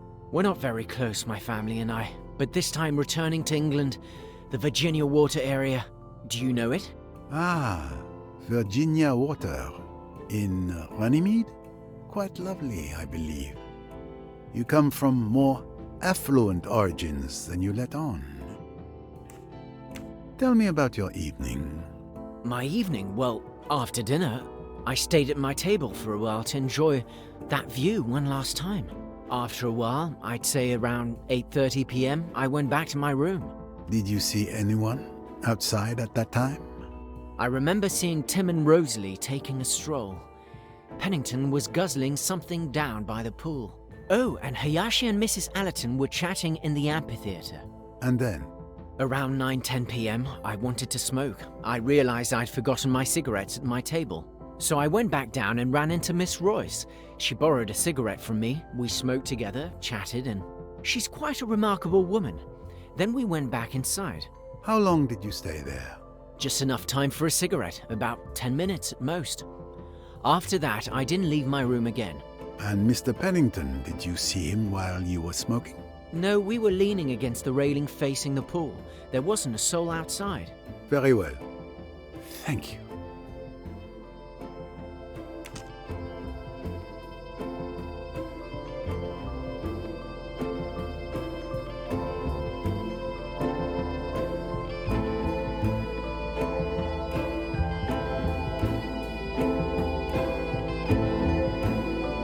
The occupant is not a suspect for now. I don't need to disturb them. The occupant is not a suspect for now. I don't need to disturb them. The occupant is not a suspect for now. I don't need to disturb them. If I want to question Miss Bowers, she's outside on the terrace. Dr. Bessner is outside by the pool, guarding Pennington's body.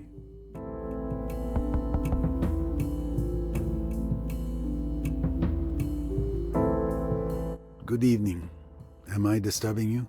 I was analysing Ricchetti's documents. I could use a break. It won't take long. Do you need help with your analysis? That's kind of you, but I need to do it alone if I'm going to remember everything. I understand. Even the little grey cells can't hold everything. You spent most of the evening with me, but you were on the terrace before I arrived. I thought you might have seen something, even if it didn't seem important at the time. No, I've thought back, but no luck. Mr. Ferguson arrived just a little after me. We just quickly shared a cigarette together. And before that? Before 9 p.m. I was in my room working on Ricchetti's files. Then you joined me. I see. That's right. I'm sorry, I hope it helps you a little. Who can tell? I'll let you get back to your work.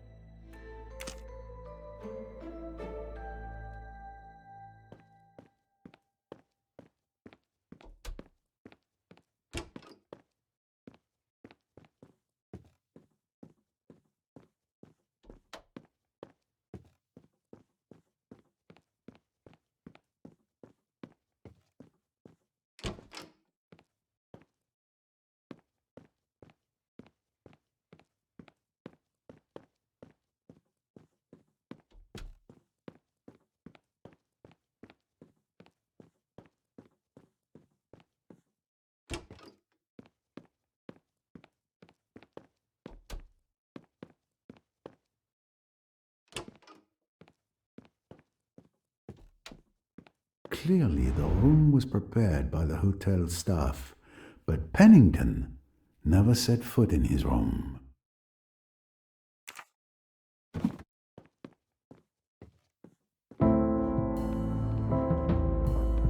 He didn't even unpack his things, too eager to celebrate his literal good fortune.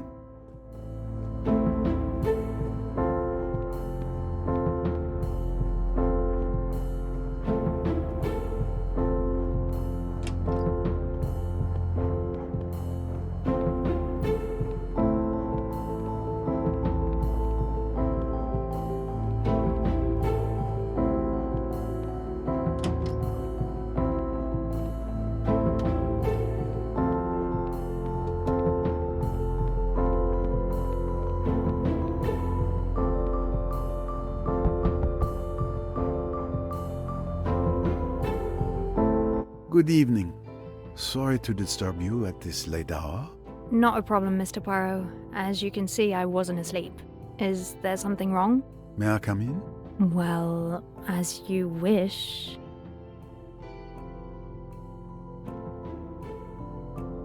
Good evening, Monsieur Poirot. Good evening. I apologize for interrupting.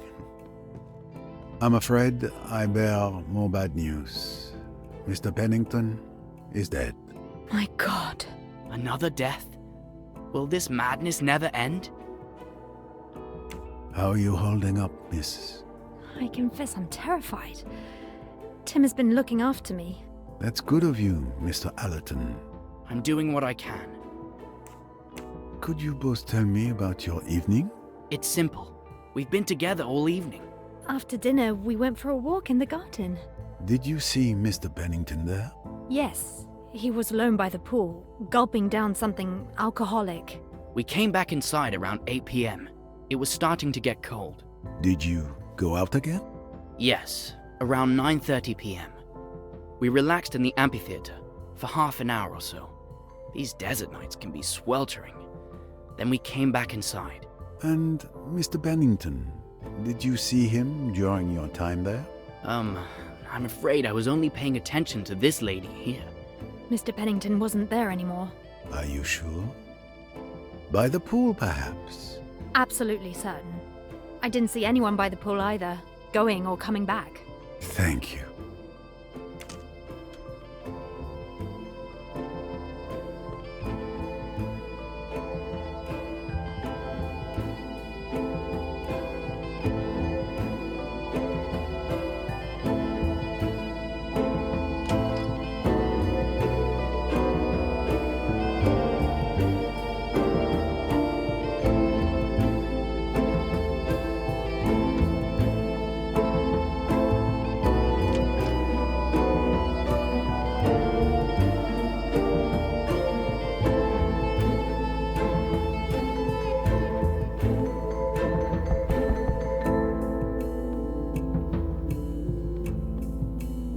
Good evening, Mr. Hayashi. Monsieur Poirot, what brings you here? More sad news, I'm afraid. Unfortunately, Mr. Pennington has died. Another murder? But surely you caught the murderers. How many can there be? Oh, in my experience, you never can tell. I assume you want to question me. Would you like to come in? Thank you.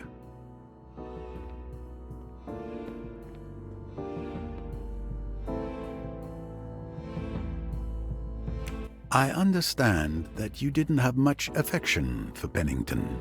That's true, but to be glad about his death? No, that is not who I am. Can you tell me what you did this evening? After dinner, I went to chat with Miss Bowers in the amphitheater. Miss Bowers left, but I stayed for a while.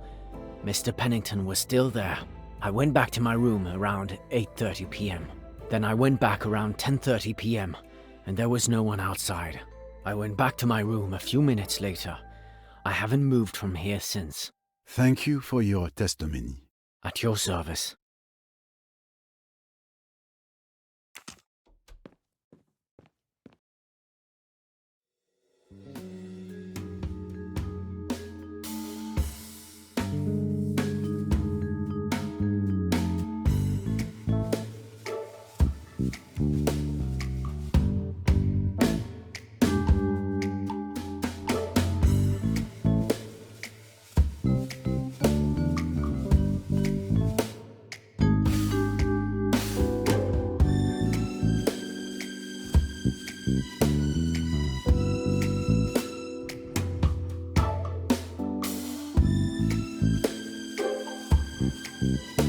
No, this isn't it. Think.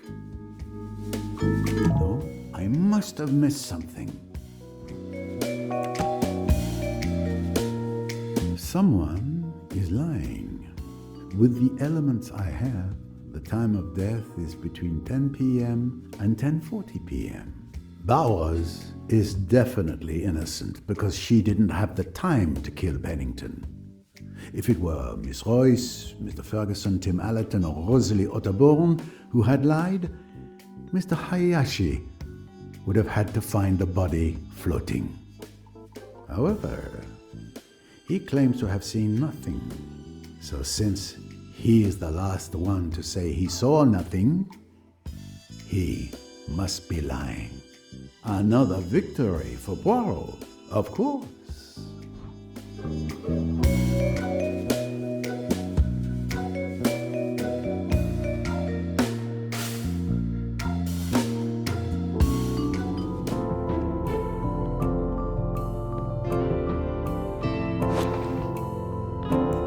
Can you tell me what you did this evening?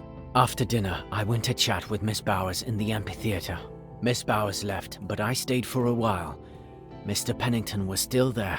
I went back to my room around 8:30 p.m. Then I went back around 10:30 p.m., and there was no one outside. I went back to my room a few minutes later. I haven't moved from here since. Something isn't right.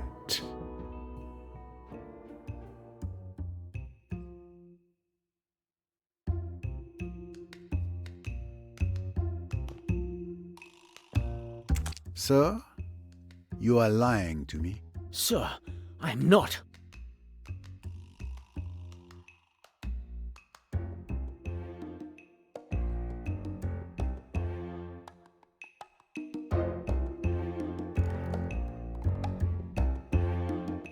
You claim to have seen nothing when you went out at 10:30 p.m. However, you are the last person to have gone out before Miss Bowers found Pennington's body 5 minutes later. But if I didn't see anything and Bowers tells you she discovered the body, why aren't you accusing her? Because she was outside for less than a minute. It would have been impossible for her to kill him and then come back in.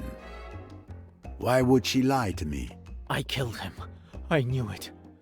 I never wanted it to happen like this. I feel so guilty. Calm down, Mr. Hayashi. Give me everything from the beginning, and do it calmly. As I told you, Miss Bowers went back before me. But when I finally decided to head back up, Pennington started picking a fight with me. He was completely drunk, spouting rambling nonsense that I could barely understand. And the last thing I wanted was to put up with it. So, it was you that Miss Bowers heard from her room. At one point, he lost it and started to physically attack me. I pushed him away, perhaps a bit too violently. He fell into the pool. He was thrashing around in the water, insulting me and threatening me. I admit that the situation amused me, and I left him in the water. I went back to my room. He was still yelling when I left. I just thought he would get back out on his own, But in reality, he drowned. Are you sure he was alive when you left him? Yes, but around 10 p.m., I started having doubts and felt a little worried, given how drunk he was. I went back down to check if he was okay, and I found him floating in the pool. Because of me, he'd been there for hours. When I realized he was dead, I panicked and I went back up to my room. Even though he seems honest when telling his story, some things don't add up with what I've discovered. Let's go over his testimony again.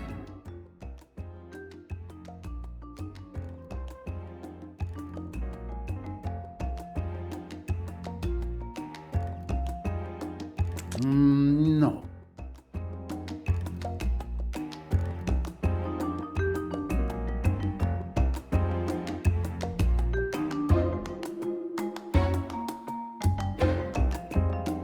No, Poirot. Think. That doesn't match with what I know.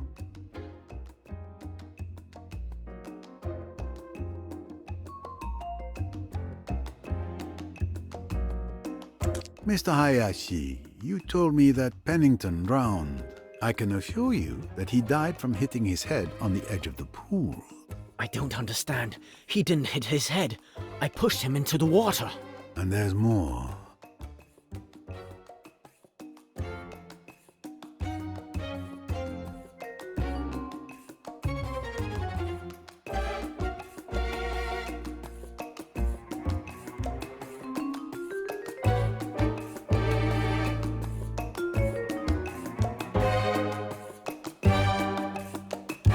Not quite.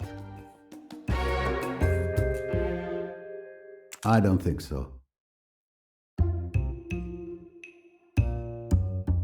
That doesn't align itself with what I know.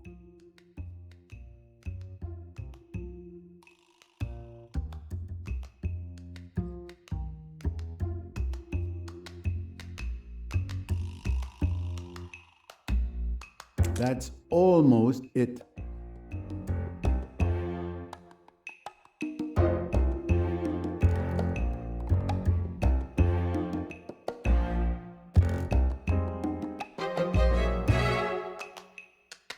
No problem.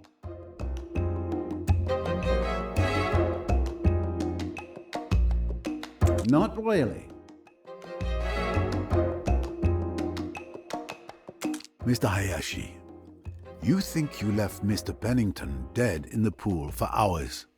But if that were the case, several people would have seen him between the time you pushed him and the moment you found him. However, I have no testimony that supports this. I'm lost. What are you implying? That I killed him when I went back the second time? I'm not implying anything. I'm stating facts. I'm telling you again. At 10:30 p.m., he was already dead. When I saw him, I tried to turn him over to check his pulse, but it was already too late. I remember the bottles he had put in his jacket fell into the water. I got scared. I put him back the way I found him and ran away. That's the absolute truth. A moment, please. Bottles? What bottles? He had been drinking the whole evening. He was so drunk that he even put 2 empty champagne bottles in his jacket. But why didn't you tell me that earlier? I don't know, because I didn't think it mattered, I suppose. Ugh. But come on, Mr. Poirot. What difference does it make that he had bottles in his jacket? He was drunk. Mr. Hayashi, it changes absolutely everything. Does that mean you believe me? It would be different if I didn't, but time will tell.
This bottle is unreachable for the moment.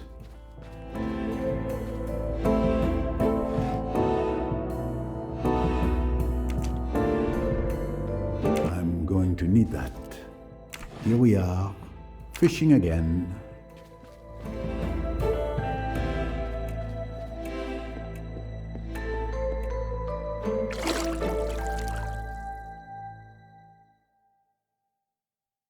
This is the bottle Mr. Hayashi mentioned. Let's see what it can tell me.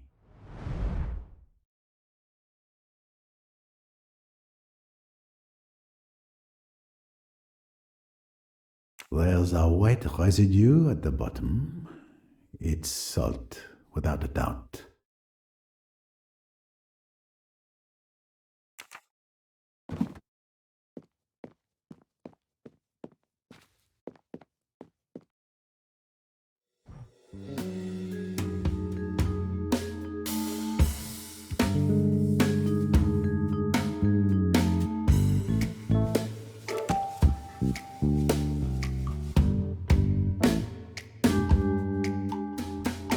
Wonderful.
The load must be in contact with the body in order to sink it.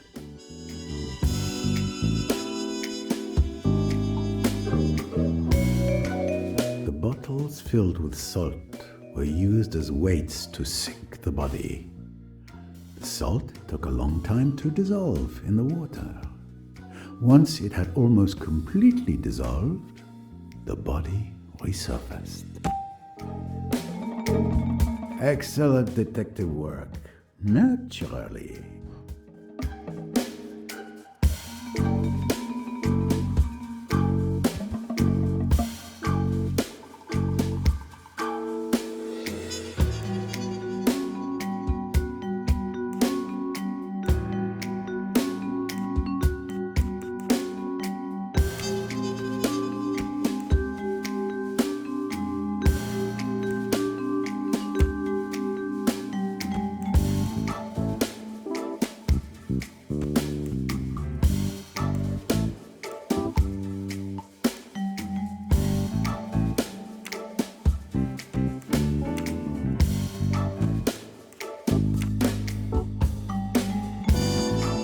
Not quite.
explains why several witnesses didn't see Mr. Pennington around the pool.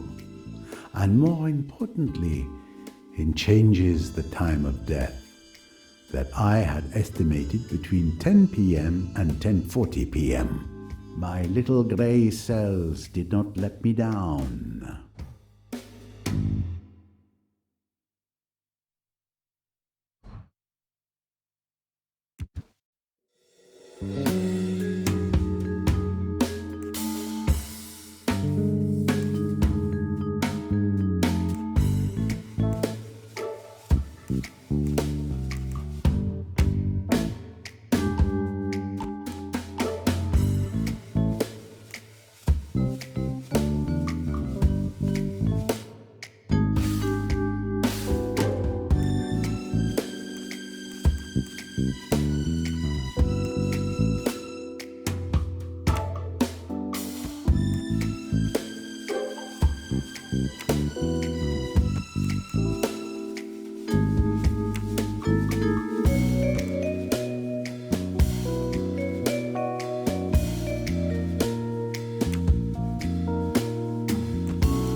Not quite.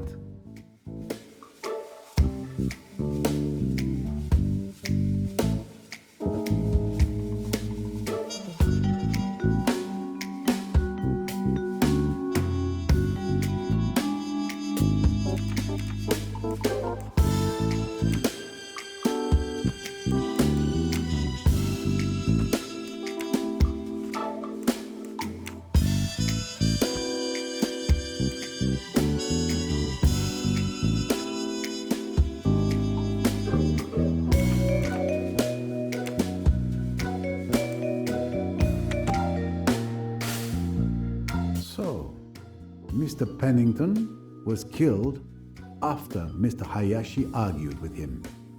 But before, I was in the lobby and witnessed the comings and goings on the terrace. Who else could have succeeded? What a clever plan. This murderer is no amateur. With this new perspective, I no longer have any witnesses or alibis at the time of the crime. I'm back to square one.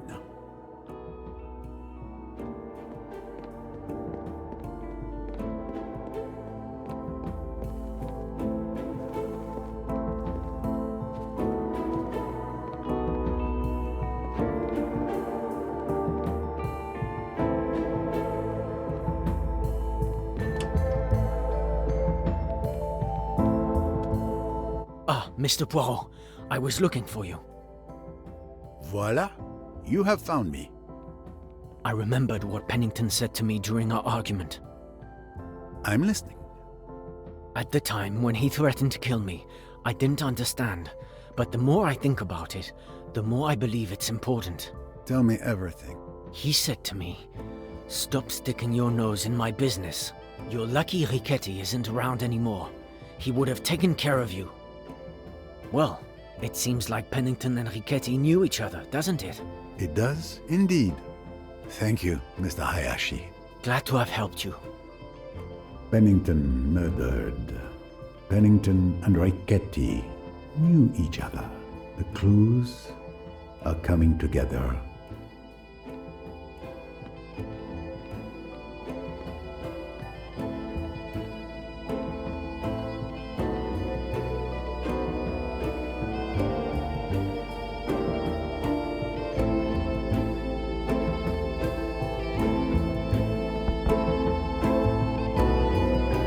Miss Royce, are you here? Door open, room empty. Something's wrong. Something has happened. I should inspect the room.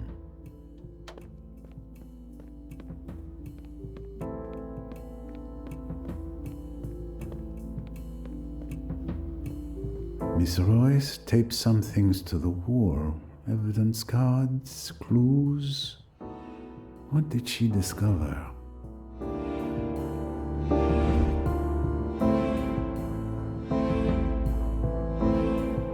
clock is broken. Stopped at 8:53 p.m.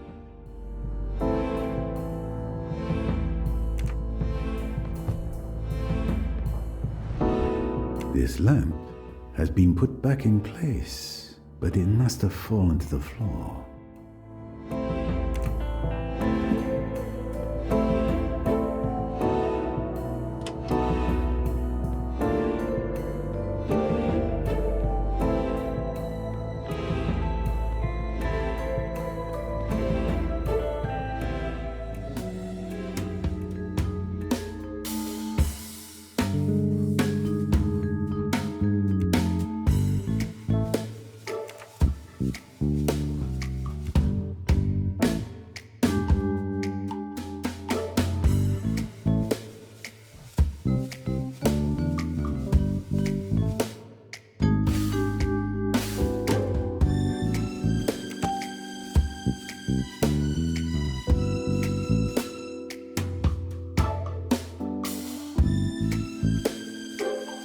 The little grey cells, they do not desert me.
This document must have come from Rigetti's satchel.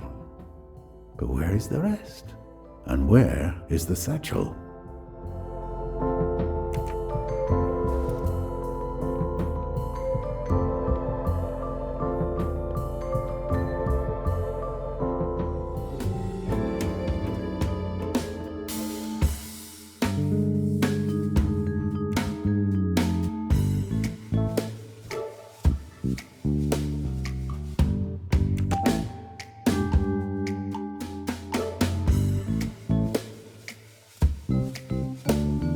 Exactly.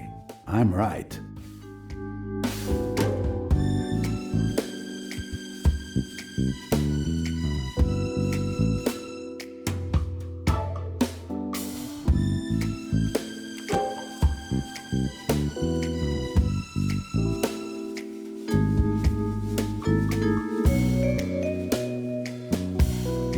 Why not?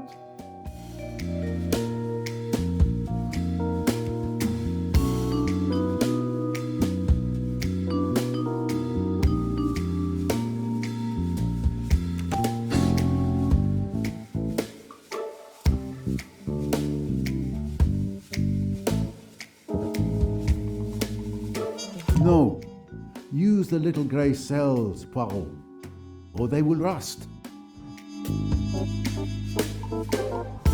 Unfortunately, this can't be right. Chapeau.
Think, Poirot.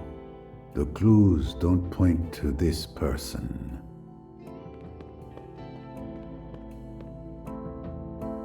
Think, Poirot. Mr. Allerton? Well, Tim Allerton isn't in his room.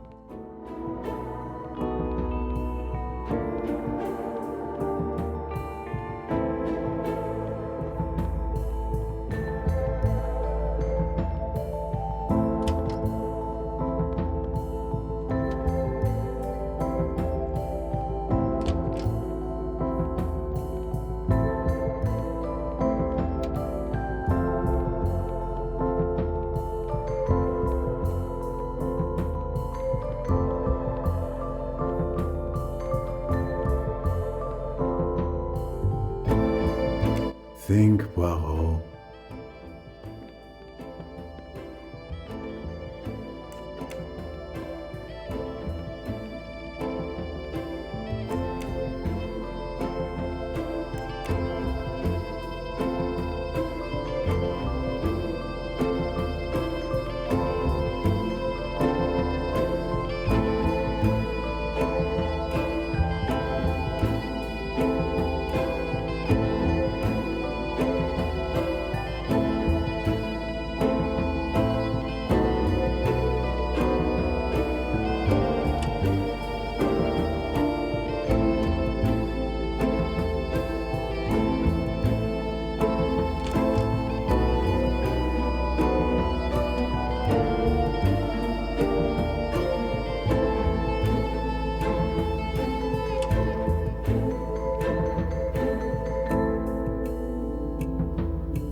You know, Miss Royce, the last time I spoke to someone on this bench, she had the same sad and defeated look.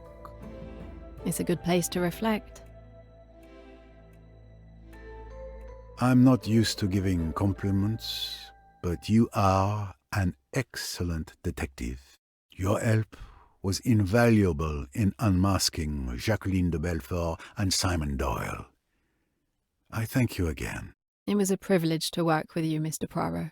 You are undoubtedly the best detective I have ever known.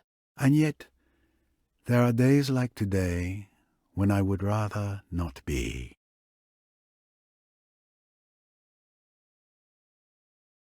I really hoped I could spare you this moment.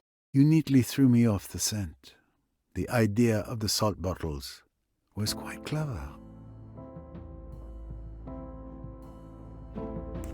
Truly clever and executed perfectly. It required Mr. Hayashi to remember the bottle stuck in the victim's jacket.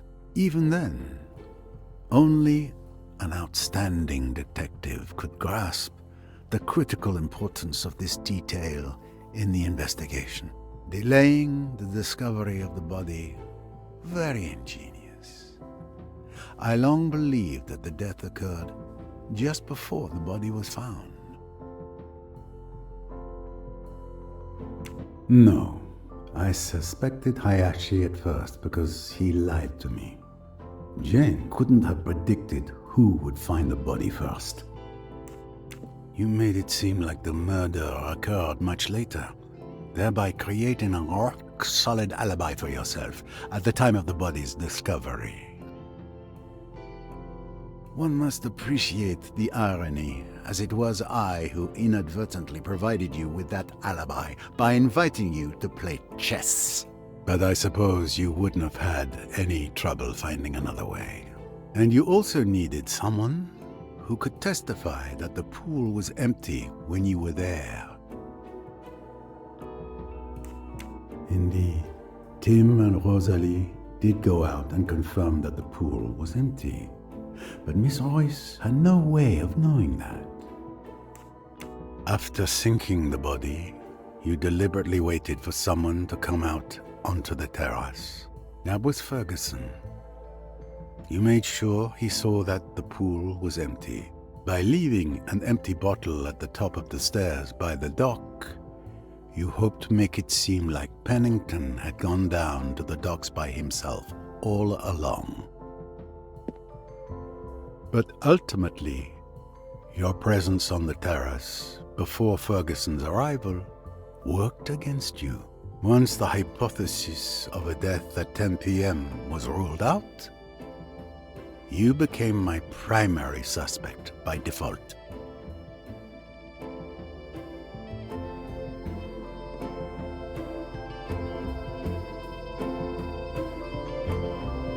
You know, the how in a murder is important. But for me, the key point is why.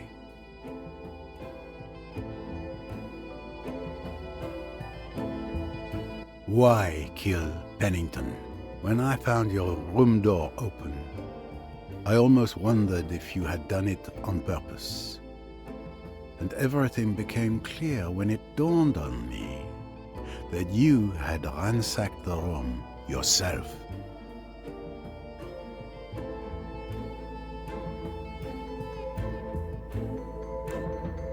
My theory is that you discovered something in Ricchetti's papers that made you furious. But I couldn't verify it because you made the documents disappear.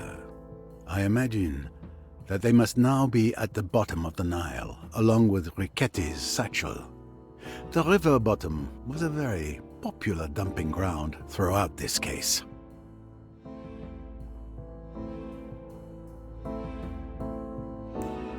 No, she already knew that Ricchetti had killed Emmy. He confessed. My belief is that you discovered Pennington was connected to Emmy's murder. And that drove you into a rage. That bastard. He was the one who ordered Ricchetti to kill my Emmy. When I realised that, I lost it. Explain to me what happened. Don't try to humour me, Mr. Poirot. I know very well you've already figured it out. Perhaps, but I'd like to hear it from your perspective, if you would indulge me. Very well. When I realised, I lost it. I turned my room upside down, ripped everything apart. I stormed downstairs to find Pennington. He was completely drunk and laughed in my face, mocking Emmy when I confronted him. He said I could never prove it. But of course, it was never my intent to prove it. I pushed him with all my strength. He fell on the edge of the pool and that was it. Flesh hitting concrete. It's a shame it came to that. I'm sorry. I could say I never meant to kill him, but in truth, I don't regret my actions. I suppose you're going to turn me into the police now?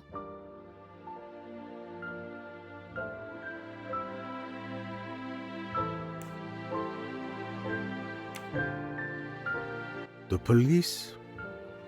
Why should I do that? The evidence is clear. It was an accident. Mr. Pennington was drunk. He slipped and fell and died from hitting his head. Thank you, Mr. Poirot. Do not thank me. You are at heart a good person. It is not the past that matters, but the future. But you must live with what you did. And that is punishment enough, I think. If I'm any judge. The night has been long. I wish you a good night, Miss Royce.